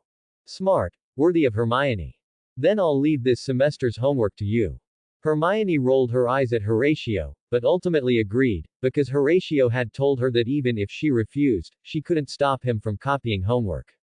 At worst, he just wouldn't do it, and the professor wouldn't expel him for not doing homework anyway. After enjoying dinner, Dumbledore clapped his hands, the food on the tables vanished, and the dining tables became as clean as new. Then Professor Dumbledore stood up and said, "At the beginning of the term, I have a few points of attention to bring to everyone's notice. First-year students, please note that the forest area on the school grounds is forbidden to all students. Mr. Filch, the caretaker, also asked me to remind you not to use magic in the corridors between classes. Quidditch tryouts will be held in the second week of this term. Those who wish to try out for their house teams should contact Madam Hooch. Finally, those who do not wish to suffer a painful death should not enter the corridor on the right side of the fourth floor." Horatio scoffed. It might stop the little snakes, badgers, and eagles, but it would be a miracle if it stopped the little lions. "Now, before we all go to bed, let us sing the school song." Dumbledore announced loudly. "Everyone choose your favorite tune. Ready, sing. Hogwarts, Hogwarts, Hogwarts, Hogwarts, teach us something please, whether we be old and bald, or young with scabby knees, our heads could do with filling, with some interesting stuff." Horatio picked at his ears, looking at his drowsy classmates around him. No, he thought, he had to give everyone something exciting. Just as everyone finished singing the school song and Dumbledore was about to say something, Horatio seized the opportunity, did a backflip onto the dining table, and loudly declared, "All eyes on me." He then pulled out a speaker, threw it on the table, and a mesmerizing piece of music, Canzoni Preferite, from Golden Wind, began to play from it. Horatio also started dancing that familiar routine along with the music. Fred and George exchanged glances, then also jumped onto the table and began to dance, following Horatio's movements. Harry Potter was very sleepy, but hearing the mesmerizing music and seeing the captivating dance, his body couldn't help but start swaying along with Horatio's movements. Snape, who had been observing Harry Potter, saw him start dancing to the music and snorted coldly, "Stupid lion." He turned his head and saw Slytherin students also starting to dance along with Horatio, and Malfoy even performed a Thomas Flare on the spot. Snape stood up to stop the students of his house, but his shoulder was accidentally patted. He turned his head, dumbfounded, to find Professor Flitwick already dancing on the table. Snape rubbed his eyes, unable to believe any of this, but when he opened them, he found that Dumbledore and even Professor McGonagall had started dancing to the music. What was going on? Snape looked down at his legs, realizing they had started to twitch uncontrollably. Ultimately, Snape couldn't resist the mesmerizing music and began to dance along with everyone else. The only one possibly sober on the scene was Lord Voldemort on the back of Quirrell's head. HMPH, childish tricks. Lord Voldemort felt the confundus charm emanating from the music. "When I revive, I'll show you what a true dance king is."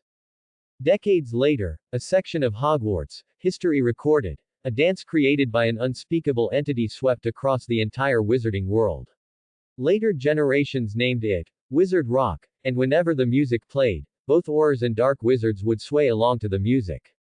This era was historically known as the Great Swaying Era. Music and dance are indeed charming. As the music ended, it's bedtime now. All houses, please follow your prefects back to your dormitories. Horatio, come with me. Hermione looked at Horatio beside her with sympathy. "I hope I see you tomorrow." Horatio shrugged, unconcerned. Beauxbatons had a way, and with his talent, in a few years, he could learn from a certain male named Chong and infiltrate Hogwarts, which was much easier than getting admitted to Hogwarts. Horatio followed Dumbledore to the principal's office, located on the 8th floor of the castle. The entrance was guarded by a gargoyle. Fizzing whizbees. The gargoyle sprang aside, revealing a hidden spiral staircase.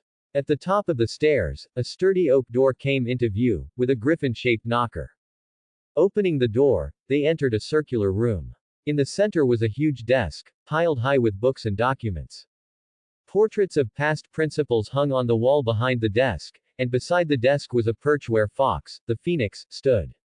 Dumbledore sat in the principal's chair and said to Horatio, "My boy, tell me, where did you learn that magic?"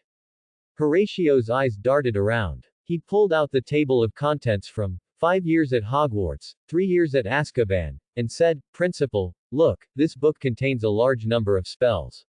My suggestion is to make it a compulsory textbook, taught personally by you, Principal. Principal, look, our Hogwarts graduates can't even cast an armor charm now. If those guys from Beauxbatons, Durmstrang, and Ilvermorny schools of magic see us, they'll mock us and question why we call ourselves the greatest school of magic. I suggest adding the MHGA exam. For 1st to 4th years, there will be a small exam every 7 days and a major exam every month. For 5th to 7th years, a small exam every 3 days and a major exam every 7 days. 1 failing grade will result in calling the parents directly. 3 failing grades will result in a school-wide public criticism. 5 failing grades will revoke dormitory privileges, making them day students. 10 failing grades will result in direct expulsion. Ignoring Horatio's suggestions, Dumbledore opened the table of contents. The beginning seemed relatively normal, but the further he read, the more alarmed he became. The 3 unforgivable curses could only rank in the forefront. Everything after that was terrifying magic like Call of Relia, Neutron Burst, and Stellar Collapse, just by their names. My boy, how much of this book have you learned? Huh. Not much, only about 20%. Dumbledore breathed a sigh of relief. That was good. But I learned it from back to front. Dumbledore's eyes rolled back. A sense of helplessness washed over him. Lord Voldemort was nothing, he just enjoyed using the killing curse. Even his old flame could at most blow up a city, but this guy was aiming to destroy the world. I even doubt if recruiting you into Hogwarts was the right decision. But then he thought, if Horatio was left to grow wildly outside, it wouldn't be strange if he woke up one day to find himself floating in outer space. Dumbledore ultimately returned the book to Horatio. There was no other way, he had already learned it. After all, 1 nuclear bomb and 100 nuclear bombs were the same, as long as its fuse was kept in check. Dumbledore and Horatio agreed not to use the last dozen or so spells, and any other spells would require practice under his guidance. Horatio indicated that Dumbledore was overthinking it, those spells would drain him dry even if he tried to cast them now. Horatio put the book back into his cloth bag, actually, into the spatial area written in the system book, and then took out another book. Dumbledore gasped, thinking he was about to pull out something equally astounding, but then he saw the words, cookbook, written on the cover and immediately relaxed. Horatio handed the cookbook to Dumbledore and then made 3 conditions with him. First, he needed a private dormitory. Second, he needed a separate plot of land to grow vegetables. Third, his alchemy tools were not to be confiscated. Afterward, Dumbledore handed Horatio a phoenix feather and then sent him to a private Gryffindor dormitory. The dormitory was quite spacious, at least for young witches and wizards. A 4-poster bed with deep red velvet drapes hung on the left side of the room. On the right side was a fireplace with a burning bonfire, a sofa, and a coffee table placed on the red carpet in front of the fireplace. At the very back of the room was a window, through which the dark night sky could be seen. His luggage had already been sent there. Dumbledore handed him a timetable and told him to get some rest, as he had classes tomorrow. Horatio said he understood. After Dumbledore left the dormitory, he unpacked his luggage and released Hather, Isis, and Nephthys from their cages. After petting the cats for a while, Horatio lay on the bed, holding Hather, and closed his eyes. Why sleep? Time to party. Horatio jumped out of bed, took out a hooded robe from his trunk, and put it on. He then took out 2 hidden blades and installed them on his left and right wrists. The short daggers on the hidden blades were removed and replaced with 2 wands, Wei and Li. He put a small cape on Hather and said to the 2 birds, Isis, come with me. Nephthys, you stay here and guard the house. Then he pushed open the window. Horatio, who had originally planned a leap of faith, looked at the height and decided to just use the door instead. Hogwarts at night was full of mystery, with unknown secrets seeming like rewards for the brave, waiting to be discovered. Horatio walked through the empty corridor, a cat on his left and an owl on his right. If this were a horror movie, a few ghosts would surely appear to give you a heart-stopping memory. He then thought that this was Hogwarts, where ghosts already existed. Moreover, for Horatio now, ghosts were like perfect consumables. The dense, almost tangible soul energy made him drool. If he wasn't afraid of the old man causing him trouble, he would definitely catch a few and put them to work in his alchemy workshop. Just as Horatio was wondering why dark wizards didn't choose ghosts as sacrifices, with a poof, a small dwarf suddenly appeared, with a pair of evil black eyes and a large mouth, floating in midair with his legs crossed. Another young witches and wizards is out at night. I'm going to tell Filch. Peeves shouted at Horatio. Horatio's eyes lit up. He took out a nigga's favorite from his waist pouch and presented it to Peeves, saying, Lord Peeves, please don't tell Filch. I'm willing to exchange this. It's just a whip, isn't it? What's so special about it? It's different. This whip is woven from willow branches and soaked in locust tree sap for 49 days. In the distant east, people call it the ghost-beating whip. With that, Horatio raised the whip in his hand and lashed out fiercely at Peeves. Peeves screamed in pain. Just as he was about to run away, a rope shot out from Horatio's pouch, binding Peeves tightly and stuffing his mouth. Cotton gin, no, Peeves, are you still going to tell Filch? Horatio whipped him rhythmically. For some unknown reason, none of Peeves' abilities worked, and his mouth was also gagged. He could only shake his head frantically on the ground, a tear of regret sliding from the corner of his eye. He, too late. Horatio laughed as if he had eaten several Soul Palace elders. He took out the bottle he usually used to collect souls from his pouch and stuffed Peeves inside. Horatio had originally planned to go to the Forbidden Forest to see if he could get some materials and souls, but an unexpected pleasant surprise disrupted his plans. After some thought, he remembered that Hogwarts seemed to have a place called the Room of Requirement, but he couldn't recall exactly where it was or how to enter.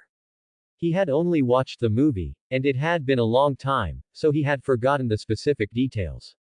The system, which had been playing dead for a long time, responded. On the 8th floor of Hogwarts Castle, opposite the tapestry of Barnabas the Barmy, the host needs to concentrate on the specific need and pass the corresponding wall 3 times.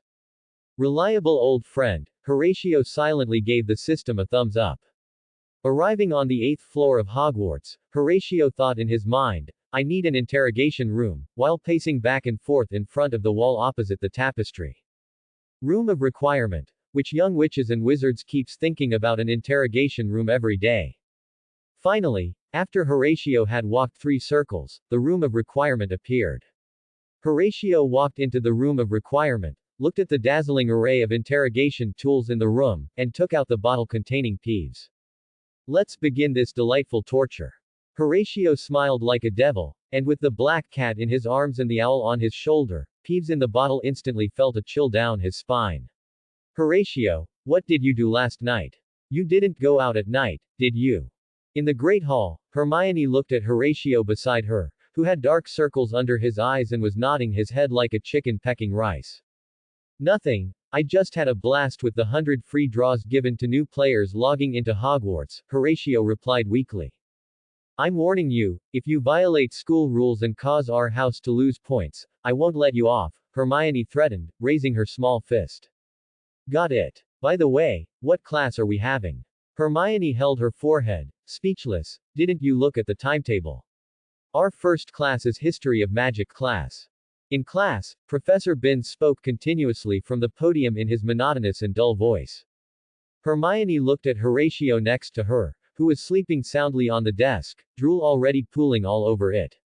She wanted to punch him to wake him up, but looking around, she couldn't help but dismiss the idea. Ron was already nodding with his eyes closed, and Harry was doing the same, even synchronizing their movements. They were truly a good match. Neville stared blankly at the professor, making continuous, ah-bah-bah, sounds from his mouth. Hermione shook her head and continued taking notes. After the relaxed and pleasant History of Magic class, Horatio was preparing to go to the Great Hall to eat some starry sky gaze, a dish when a Slytherin girl found him and wanted to talk to him privately. Horatio told Hermione to go eat first, then followed the girl to an empty corner. Speak, what do you want? Don't delay my meal if it's nothing important, Horatio asked, yawning. The girl bowed to Horatio and said, Hello, my name is Daphne Greengrass, born into the Greengrass family, one of the Sacred 28. Seeing Horatio's disdainful expression, Daphne quickly said, I'm very interested in what you said at the start of the school year, because I've been instilled with the pure blood supremacy view since childhood, but my sister believes that whether one is pure blood or not doesn't determine a person. So I'm very conflicted, and I'd like to hear your opinion. Horatio looked into Daphne's eyes and asked, are those of you with pure blood notions led by Malfoy? Yes, everyone revolves around Malfoy. Then guess what Malfoy's winning rate is against me in a duel? Daphne was silent for a moment, not answering. Horatio raised his hand and made a 9 gesture. 90-10 split. 1 minute, Malfoy dies 9 times. Looking at Horatio's half smile, Daphne couldn't help but shiver. Horatio continued, in my opinion, pure blood theory is just a way to consolidate one's power and status. Promoting pure blood theory can gain some power for families, making muggle-born and half-blood wizards inherently inferior. You should know who is, who, relying on pure blood theory, massacred muggle-born wizards. Is there a possibility that if a powerful muggle-born wizard emerges in the future and slaughters pure blood wizards based on anti-pure blood reasons, what will you do then? Daphne's legs went weak, and she almost lost her balance. Ultimately, this world is still about power. Pure bloods, with their family heritage, do have a slight advantage over non-pure blood wizards, but this doesn't mean pure blood wizards will always be far ahead. If you continue to cling to family glory and arrogance, one day a non-pure blood wizard will rise, and then your arrogance will become the fuse for the demise of your pure blood families. With that, Horatio turned and left. By the way, I'm indifferent to pure blood theory now, but let me remind you not to be too arrogant in front of me. I have a small notebook where I keep records, and who knows, one day I might visit your pure blood family's manor. What happens then might not be what you want to see. Horatio turned his head and said to Daphne with a kind smile. Daphne ultimately couldn't hold on and sank onto the steps of the corridor. Besides the dry and boring history of magic class, Hogwarts offers many other exciting courses. For instance, Professor Flitwick's charms class. The most important thing for a wizard is levitation. Professor Flitwick, who has some goblin blood, is not tall but is extremely skilled in magic, having won multiple dueling championships in his youth. Now you have a feather in front of you.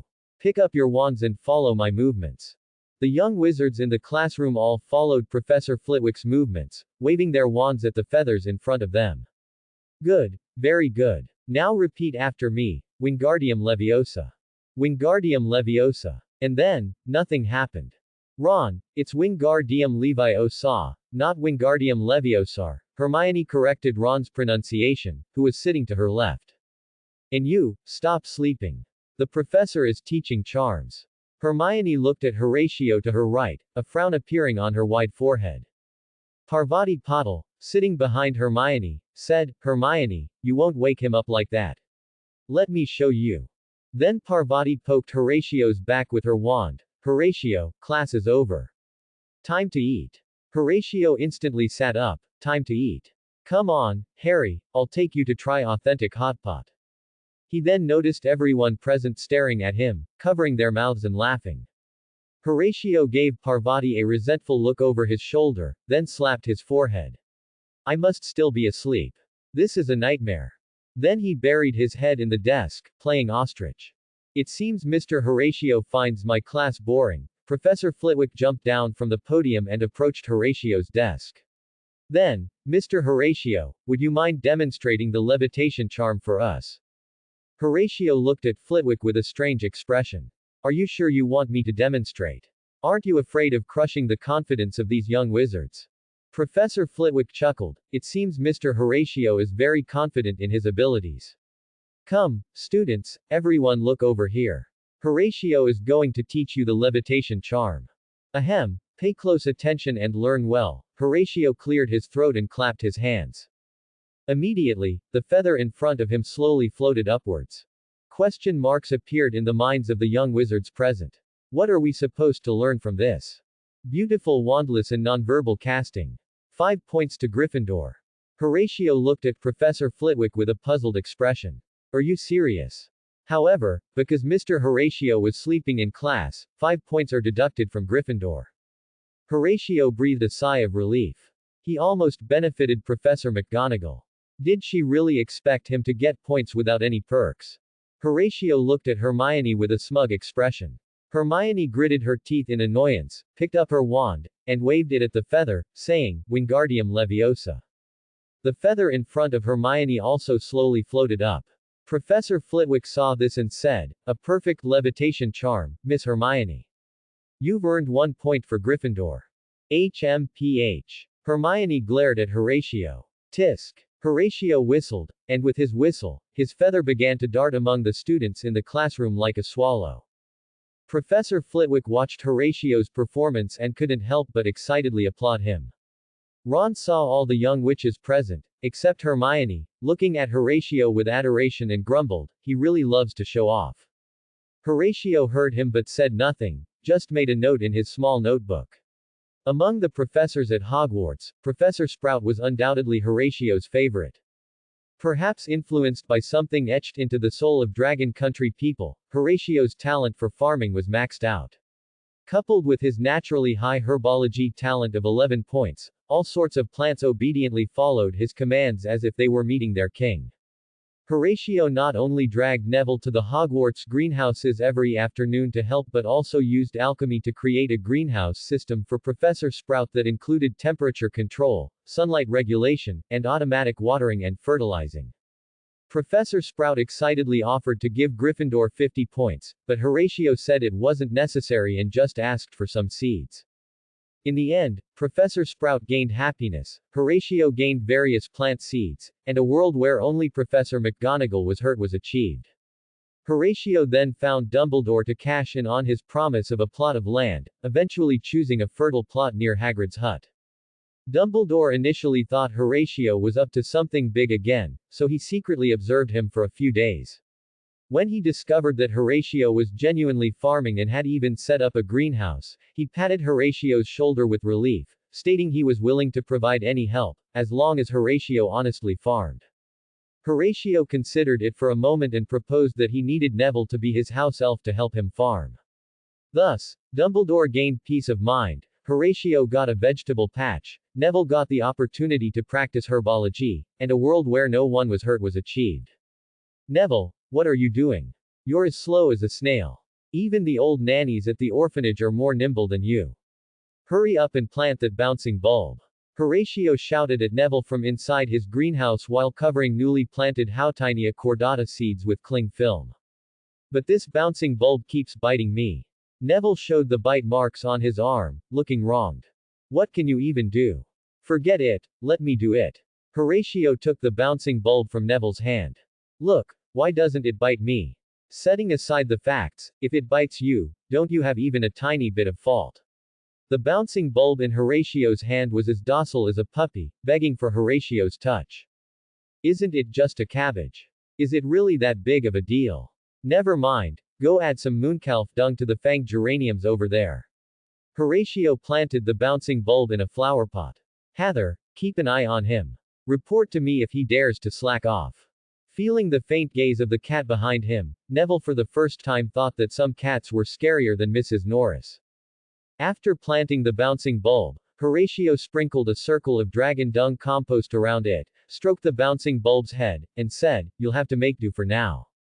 Once I've mixed the gin Keela, I'll improve your diet. Meow. Just as Horatio was pondering how to mix the gin Keela, Heather's cry interrupted him. What's wrong, Heather? Is Neville slacking off? If he were a different skin color, I'd guarantee I'd whip him hard. Horatio turned around and saw Neville lying on the ground, his face purple. He shook his head, sighing. Neville forgot his dragon hide gloves again. He thinks he's me. After levitating Neville, he tied a rope around his foot and led Neville to the hospital wing like a balloon, finding Madame Pomfrey. The poor child, is he poisoned? How did this happen? Madame Pomfrey asked, looking at Neville's purplish-blue face. It's nothing, he just got bitten by a fanged geranium. All right, leave him to me. We have extensive experience in treating fanged geranium bites. If we were to conduct a survey asking what class students feared most during their school days, the answer for most people would likely be their homeroom teacher's class. It was just like Horatio having to attend his dean's class now. After enjoying the newly introduced steamed buns, fried dough sticks, and soy milk from the Hogwarts kitchen. Though the Hogwarts kitchen's culinary skills were undeniably excellent, Horatio felt an inexplicable awkwardness watching his classmates eat steamed buns with knives and forks. Cho Chang of Ravenclaw shared his sentiments. Also having inherited the traditions and tastes of Dragon Country, Horatio and Cho Chang found common ground in their appreciation for food. The interactions between Cho Chang, Horatio, and Harry Potter are a story for later. For now, let's return our attention to the Transfiguration class at Hogwarts. Hermione looked at Horatio, who was hunched over his desk, dry heaving, and asked, "Horatio, what's wrong? Are you okay?" Horatio glanced at the cat on the podium. As his understanding of the soul deepened, he could directly observe the souls of objects. For instance, Ron's rat, which others saw as an ordinary mouse looking for food on the table, appeared to Horatio as an ugly, short, fat man lie on the table, scaring him so much that he immediately cast a killing curse at the rat. Although it dodged, it seemed to have never dared to appear before Horatio again. Because he publicly used the killing curse in the common room, the Gryffindor students, especially Ron, somewhat distanced themselves from him. Ron often secretly told Harry Potter that Horatio was a Slytherin dark wizard disguised as a Gryffindor.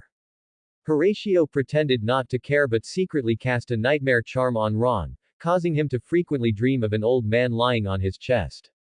This led to Ron being unable to sleep every night, and he eventually had to seek help from Professor McGonagall. When Dumbledore learned of the situation, he dragged Horatio by the ear to the principal's office for an hour-long session of ideological education. Ultimately, Horatio removed the nightmare charm from Ron. Furious, Horatio concealed the truth, eagerly anticipating Ron's reaction when he discovered it. "Horatio, don't you like Heather very much? Why do you vomit when you see that cat?" Hermione gently patted Horatio's back, hoping to make him feel better. "Can you imagine Professor McGonagall squatting on the podium like a cat?" Horatio silently answered in his heart.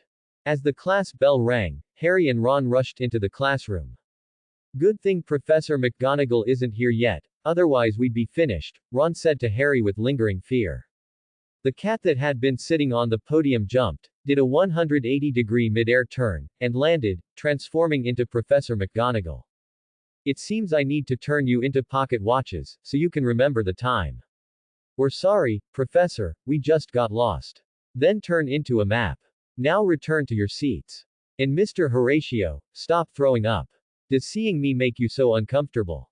Professor McGonagall glared at Horatio, then turned and walked behind the podium.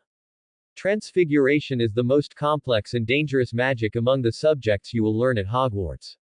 I warn you, if anyone misbehaves in my class, I will ask them to leave and never allow them back in. Really? Horatio was eager to try. Wasn't this a legitimate reason to skip class? Mr. Horatio is an exception. If you dare to cause trouble in my class, I will deduct house points from you. Professor McGonagall suddenly came to her senses. Deducting points would boomerang back to her, so she immediately changed her words.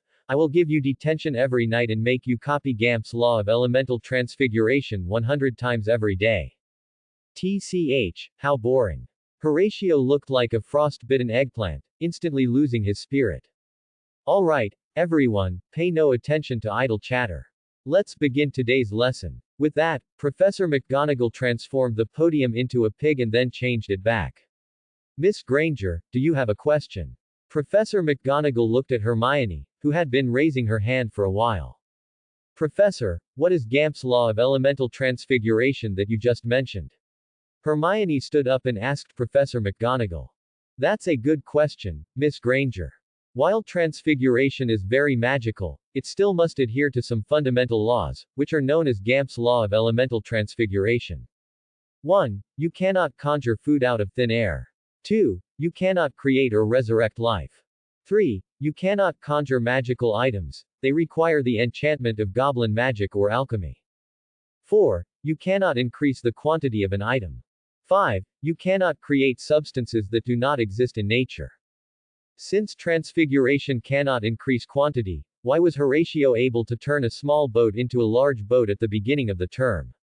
Horatio covered his face, and before Professor McGonagall could answer, He said, "Is there a possibility that I first turned the small boat into a pirate ship of the same size and then enlarged it with an engorgement charm?" As Horatio said, transfiguration cannot increase the quantity of an item, but it can be used in conjunction with other spells, such as the engorgement charm and the Geminio spell.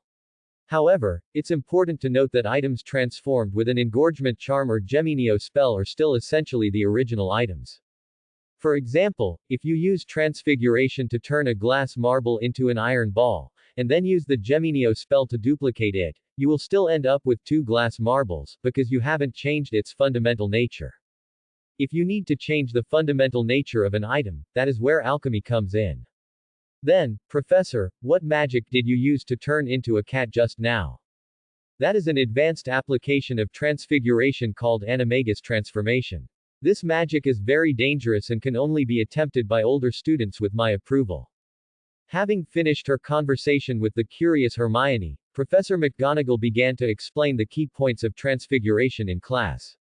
The young witches and wizards were utterly bewildered, only able to bury their heads and jot down these obscure and difficult to understand knowledge points in their notebooks.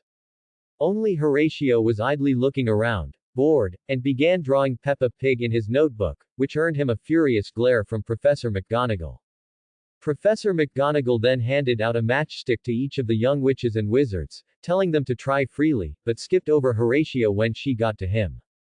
"Professor, I accuse you of discrimination. You know, ZZZQ is quite popular now. They might replace you with a professor with a darker complexion," Horatio protested. "Mr. Horatio, I know you are very proficient in transfiguration, but I hope you will be a bit more modest and not disturb other students in class." Professor McGonagall still gave Horatio a matchstick, just afraid that Horatio would cause a big scene in her transfiguration class, and it definitely wasn't because she was afraid of ZZZQ. Hermione tried it, and after dozens of failures, she successfully made the matchstick change. She turned the matchstick silver, and one end became very sharp. "Miss Granger has done very well." Professor McGonagall held up Hermione's matchstick to show the young witches and wizards. "Since Miss Granger was the first to change her matchstick, Gryffindor gets 1 point." Hermione retrieved her matchstick and provocatively looked at Horatio. "You never learn, do you? Didn't I show you my transfiguration before school started? And you still dare to provoke me?" Professor McGonagall looked at Hermione with satisfaction, and at the same time gave Horatio a look of disdain. All right, so this is how it is, huh? If I don't do something big for you, wasn't my transfiguration talent, which I've boosted to 11 points, a waste?" Horatio picked up his wand and pointed it at the matchstick.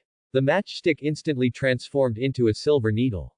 "Very good, but you must remember that we are in transfiguration class, not alchemy class." Professor McGonagall immediately saw that the essence of the matchstick had changed. Take another look at the tip of the needle then. Horatio took out a microscope and placed the needle under the lens. Professor McGonagall leaned in closer and saw a silver Hogwarts castle clearly appear on the needle tip. Not only was the castle lifelike, but through its windows, tiny figures could be seen attending class, and those figures even moved.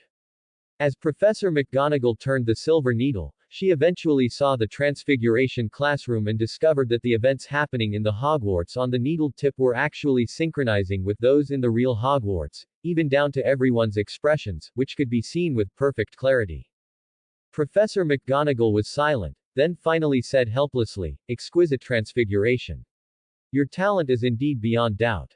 Never mind, you can do whatever you want in my class, as long as you don't disturb other students. Oh, and for your brilliant alchemy and transfiguration, Gryffindor gets 5 points." Class dismissed. After class, the young witches and wizards all gathered around the microscope and saw the Hogwarts on the needle tip, exclaiming in amazement. Hermione also fell silent after seeing it. Horatio, with a smug expression, made the gesture most disliked by Opus with his right hand. "Actually, the difference between us is only a tiny bit." Friday at Hogwarts was a heavy day for the Gryffindor first years. The older Gryffindor students looked at their younger schoolmates with sympathy. A confused Harry pulled Ron aside and asked, "Why are Fred and George looking at us like that?" "Today we have 2 potions classes with the Slytherin students," Ron replied. "Professor Snape, who teaches this class, is the head of Slytherin. I heard he's very partial to Slytherin students and really targets Gryffindor students. I don't know if it's true or not. Then, Ron and Harry glanced at Horatio, who was eating breakfast. They wondered what kind of sparks would fly when the troublemaker met a professor who liked to pick on Gryffindors. During breakfast, Harry received a letter from Hedwig. It was an invitation from Hagrid, inviting him to Hagrid's hut that afternoon. With the anticipation of having tea with Hagrid, Harry dragged Ron to the potions classroom, located in the dungeons of Hogwarts. Put away your wands. There will be no foolish wand waving in this class. A greasy-haired, hook-nosed, sallow-skinned, cold-eyed old bat walked into the classroom.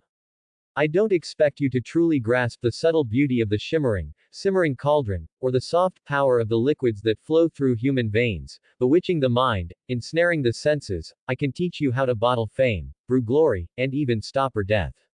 After Snape finished his brief opening remarks, he swept his sharp gaze over the young wizards below.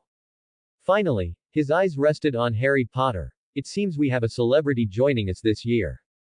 Potter, Snape suddenly asked, what would I get if I added powdered asphodel root to an infusion of wormwood? Hermione, sitting next to Horatio, raised her right hand high, eager to answer Snape's question. Harry Potter's mind went blank. He said, I don't know, sir. Ignoring Hermione's raised hand, Snape continued, if I asked you to find me a bazaar, where would you look? I don't know, sir. What is the difference between monkshood and wolfsbane? I don't know, sir. It seems fame doesn't equate to ability, Snape said, looking at Harry mockingly. I think Hermione knows the answer, why don't you ask her? Harry whispered. Snape glanced at Hermione and snapped at her, put your hand down. Then he looked at Horatio, who was sitting upright next to Hermione, and asked, Horatio, what about you? Do you know the answer? I don't know, Professor, Horatio replied earnestly. Tisk, although you've shown amazing talent in herbology, it seems you only know how to grow them, not how to use them. Pathetic. Snape said, shaking his head and sneering. Let me tell you, powdered asphodel root and wormwood together make a powerful sleeping draught called the draught of living death. A bazaar is a stone taken from the stomach of a goat. As for monkshood and wolfsbane, they are the same plant, also commonly known as aconite. Why aren't you writing these down? With a scratching sound of quills on parchment, the Gryffindor students were surprised to find Horatio diligently taking notes, which was even rarer than Mars colliding with Earth. Potter, Horatio, because you've contradicted your teacher, your house will lose 2 points for it, Snape sneered, then walked to the podium. Hermione looked at Horatio beside her and touched his forehead. You're not sick, are you? You didn't even cause trouble after being mocked like that. Horatio ignored Hermione and continued to stare at the blackboard, diligently taking notes. I must be dreaming. Hermione pinched her arm, and only after feeling the pain did she have to accept that Horatio was really paying attention in class. Professor Snape divided the young wizards into pairs and instructed them to brew a simple potion to cure boils. Facing the Gryffindor students, Snape transformed into a Remington M870, and all the young lions were hit by Snape's shotgun blast. Especially when facing Harry and Horatio's group, Snape's verbal attack speed was comparable to a close-in weapon system. Even the Slytherin students were worried that their head of house might get hit by Horatio's knockback jinx. Initially, Malfoy was happy to see Harry Potter being reprimanded, but when he saw Horatio also getting caught in the crossfire, he wisely shut his mouth, not daring to provoke Horatio's bad temper. Finally, Harry and Horatio's potion was finished. Snape's mouth twitched as he looked at the purple, strangely smelling concoction. Hey! Is this the result of your hour of hard work? Why don't you drink this potion?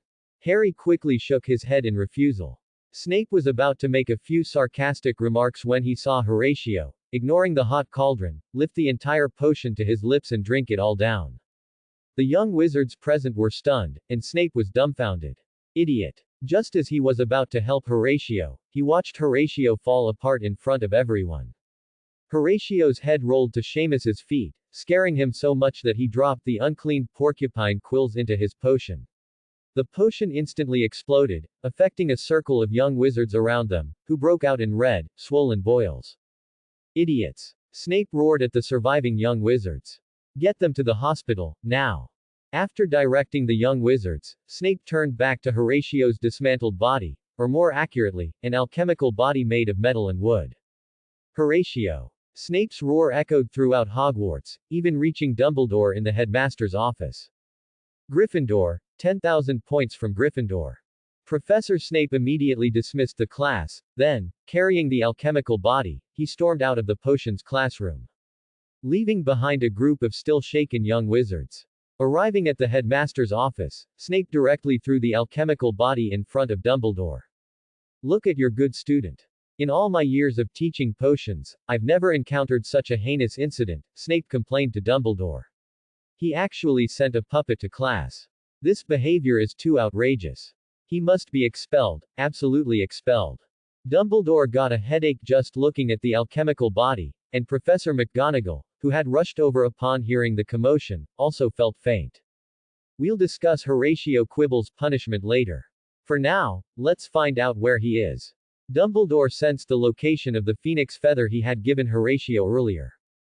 I know where he is. Dumbledore led Snape and Professor McGonagall to the room of requirement on the 8th floor. Dumbledore opened the door to the room of requirement using his headmaster's authority, and upon entering, they witnessed a scene they would never forget. The window side of the classroom was piled high with all sorts of torture devices, iron maidens, electric chairs, knee crushers, and pair of anguish, everything imaginable. In the center of the classroom was a huge cross, with Peeves tied to it, a ball gagging his mouth. A fiend fire burned beneath the cross, and Peeves was constantly struggling in agony on the cross. A table was placed at the back of the classroom, where Horatio was tinkering with a lantern-like device. Behind Horatio was a bed, and a female alchemical puppet lay on it. Snape stared at the female alchemical puppet, stunned, then murmured, "Lily," with bloodshot eyes. Then he looked at Horatio furiously and said, "How dare you?" As he spoke, he reached for his wand, intending to give Horatio a harsh lesson. Dumbledore stopped Snape, telling him to calm down, then looked at Horatio and asked, "Child, what are you doing?" Horatio stopped what he was doing, looked up at the three professors, and said, "Oh, professors, how did you get here?" Dumbledore said nothing, merely displaying a severely damaged alchemical puppet. Why is Substitute Servant Unit 1 so severely damaged? It looks like it was corroded by some liquid. It seems the material strength isn't enough. I need to improve Unit 2. With that, Horatio turned and walked towards the female alchemical puppet behind him. Dumbledore had Professor McGonagall hold back Snape, who could no longer contain himself, and said to Horatio, "Child, how did you know what Lily looked like? I mean, what did you base this alchemical puppet on?" Horatio turned his head. "Oh, speaking of which, Headmaster, don't you think there are a few too many souls residing in our school? Quirrell has one, Harry has two, and even Fox has one. Are you saying there's a soul in Fox too?" "Yes, it looks like this." Horatio pulled out a portrait and handed it to Dumbledore. Dumbledore was stunned after looking at it. Ariana. Dumbledore and Snape rushed to Horatio, each gripping one of his shoulders, and eagerly said, "Is what you're saying true? Do you have any way to extract these souls?" Horatio winced in pain and patted their hands off his shoulders. "Let go, you're hurting me." Dumbledore and Snape released their grip. Quirrell's is easy to deal with, just use this. Horatio picked up a scythe from the table. "This thing only harms the soul, not the body. I made it based on the principles of the killing curse. The extracted souls can be imprisoned in this lantern. The flames inside are both a torture device for souls and a nutrient supplement for them." Dumbledore and Snape exchanged glances, then turned to Horatio and said, "No." Horatio spread his hands. "Then there's nothing I can do. To preserve souls long-term, either they become ghosts, or you find ancient jade that can contain souls. Ghosts aren't that easy to create, they require a powerful soul and strong obsession from the deceased, which is what I concluded from studying Peeves. Ancient jade that can contain souls isn't easy to find either, and it needs to be constantly soaked in soul-nourishing potions to prevent the souls inside from dissipating. Or you could sacrifice living people. Life energy and soul energy have some connection, but souls preserved this way, tisk tisk, are just like that dark soul in Harry's body, full of madness and decay. Moreover, Horatio yawned, the souls in Harry aren't that easy to deal with. That dark soul and Harry Potter's soul have a certain connection. If I wanted to separate it, I could perform surgery, but there's a small chance of failure where Harry and it both croak, and a high probability that Harry Potter would become an idiot. The other woman's soul is even more troublesome. There's an ancient magic fueled by her soul energy protecting Harry, but it probably won't last much longer, maybe 6 more years. To extract her, that ancient magic must first be dispelled, but my knowledge of ancient magic is, shall we say, 9 out of 10, completely clueless. Fox's is the most outrageous. First, she's not in our spacetime. To rescue her, I'd need to master spacetime magic. Second, she's wrapped in an oily substance, like an obscurus. How to separate her soul from the obscurus's body is a tricky matter. Horatio waved his hand. Based on the above conclusions, my suggestion is to give up. It's too much trouble, and not worth my time to research. Making an alchemical puppet is simple and efficient. I'm planning to give this Unit 2 as a Christmas present to Harry. Headmaster, do you need me to make one for you? Dumbledore shook his head. A fake is ultimately a fake. No matter how similar, it can never replace the real her. Horatio rubbed his chin. I understand. By the way, what's your relationship with them? You seem very tense. Dumbledore. She was my sister. Oh. Horatio turned to the silent Snape. What about you? That woman should be Harry's mother, but I remember you're not Harry's father, are you? Snape was silent for a moment, then finally said, she is the regret I can never forget in my life. Horatio's eyes lit up. Oh, juicy gossip. Tell me what happened. Maybe if I'm in a good mood, I'll help you revive that woman. Dumbledore and Snape exclaimed, you can revive them. More or less. I'm starting to get a grasp of the relationship between soul and body, I just need to do some experiments. The body is easy to deal with, but what about the soul? It all comes back to that question, how to rescue their souls. Horatio stretched. Researching ancient magic, spacetime magic, and obscurus is too much trouble, extremely low cost effectiveness, and offers me no benefits. Unless you can offer me a price I can't refuse. Horatio put on capitalist-style gold-rimmed glasses, pulled out a contract that resembled a deed of servitude, and spoke in a devil-like voice. Come on, sign this contract. Think about the chance you have to mend past regrets. As long as you sign this contract, I will do my utmost to help you mend this regret. While I can't guarantee success, at least there's some hope, isn't there? Horatio didn't tell them he was guaranteed to succeed. Don't forget his flashes of inspiration talent, and even if that failed, he still had the Philosopher's Stone. He spoke this way to make it easier to extort them later. With Dumbledore and Snape's signatures, Horatio gained 2 powerful and influential house elves. I won't pursue the matter of you using an alchemical puppet in class, Snape said, looking at Horatio with complex emotions. I will lift the points deducted from your house. How can that be? Deduct points, you must deduct points severely. Our Professor McGonagall can afford to lose. Professor McGonagall. Inside the Gryffindor common room, a group of young wizards, both older and younger students, sat around the fireplace, constantly looking towards the spiral staircase, seemingly waiting for someone.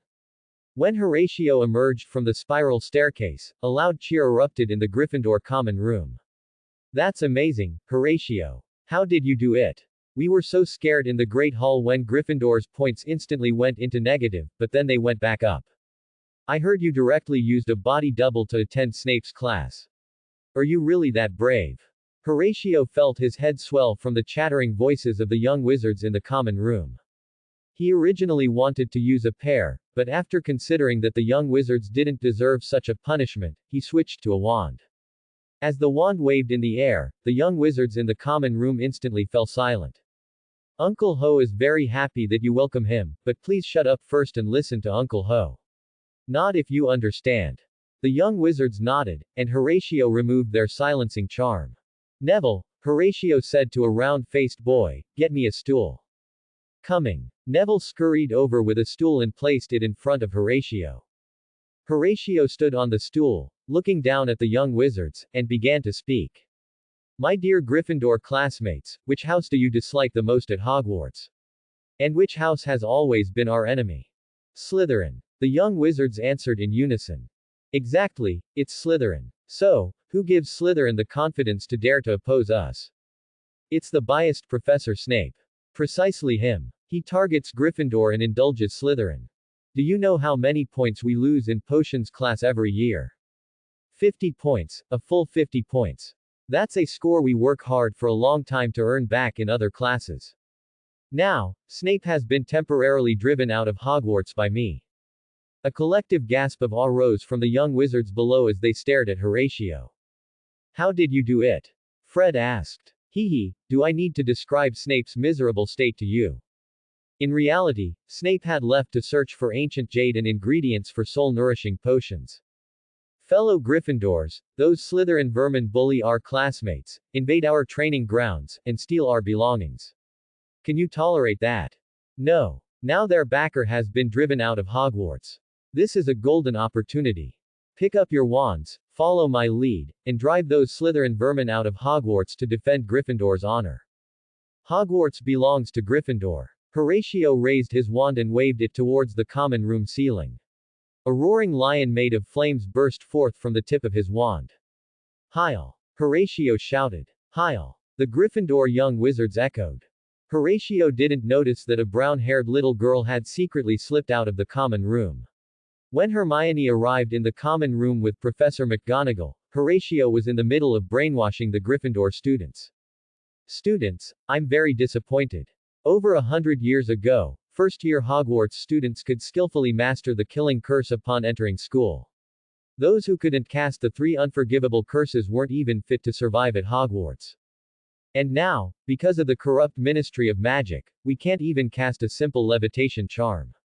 How can we defend Gryffindor's honor?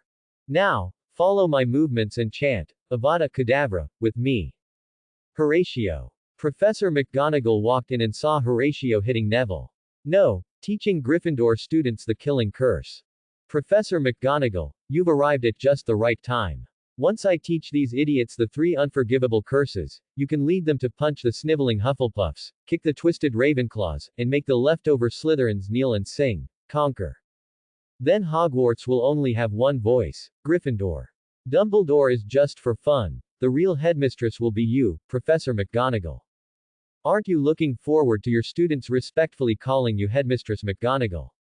A scene flashed in Professor McGonagall's mind. She sat at the head table, students respectfully bowing to her and saying, Headmistress McGonagall, and she raised her cup in response. How exciting. No, she almost got tricked by this little rascal. Professor McGonagall didn't listen to Horatio's nonsense any longer. She grabbed him by the scruff of his neck and dragged him out of the common room. He was once a king, until someone grabbed him by the scruff of his neck. As Horatio was being dragged out of the common room by McGonagall, he didn't forget to turn back and glare at Hermione, traitor. Hermione rolled her eyes at Horatio, idiot.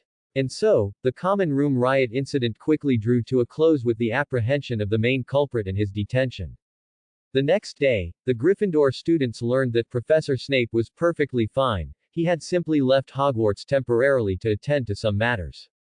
While the Gryffindor students breathed a sigh of relief, they also looked at Horatio, who was currently in detention, with contempt. The Hogwarts Great Hall was sparsely populated on Saturday morning, as most students had no classes and chose to sleep in. Harry and Ron were discussing the Gringotts invasion they had seen yesterday at Hagrid's hut. A snowy owl, clutching a letter, flew from outside the window towards Harry Potter. Hedwig, Harry wondered who was writing to him and was about to reach out to take the letter. Unexpectedly, the snowy owl flew straight over his head towards Horatio, who was not far from him, and even gave him a disdainful look. Isis, Horatio caught the snowy owl, took the red letter from her leg, stroked Isis's head, and then looked at Harry with disdain. Harry awkwardly withdrew his hand, and when he turned around, he found another snowy owl standing on the table, looking at him with a resentful gaze. It was only after sacrificing some beef and enduring a few pecks to the head that Hedwig finally let Harry off. On the other side, Neville saw the red letter in Horatio's hand and exclaimed, "That's a howler. I suggest you open it. Last time I forgot to open my grandma's howler, and something really terrible happened." Horatio recalled Fleur writing to him a few days ago, inviting him to France to spend Christmas with her. Horatio had written back to refuse, and perhaps the wording in his reply wasn't entirely appropriate. He blamed Snape. Hanging out with him for too long had made him learn to be sarcastic. Snape, who was gambling on jade in Myanmar, sneezed. HMPH, am I afraid of her? Horatio directly used incendio to burn the letter, under Neville's admiring gaze.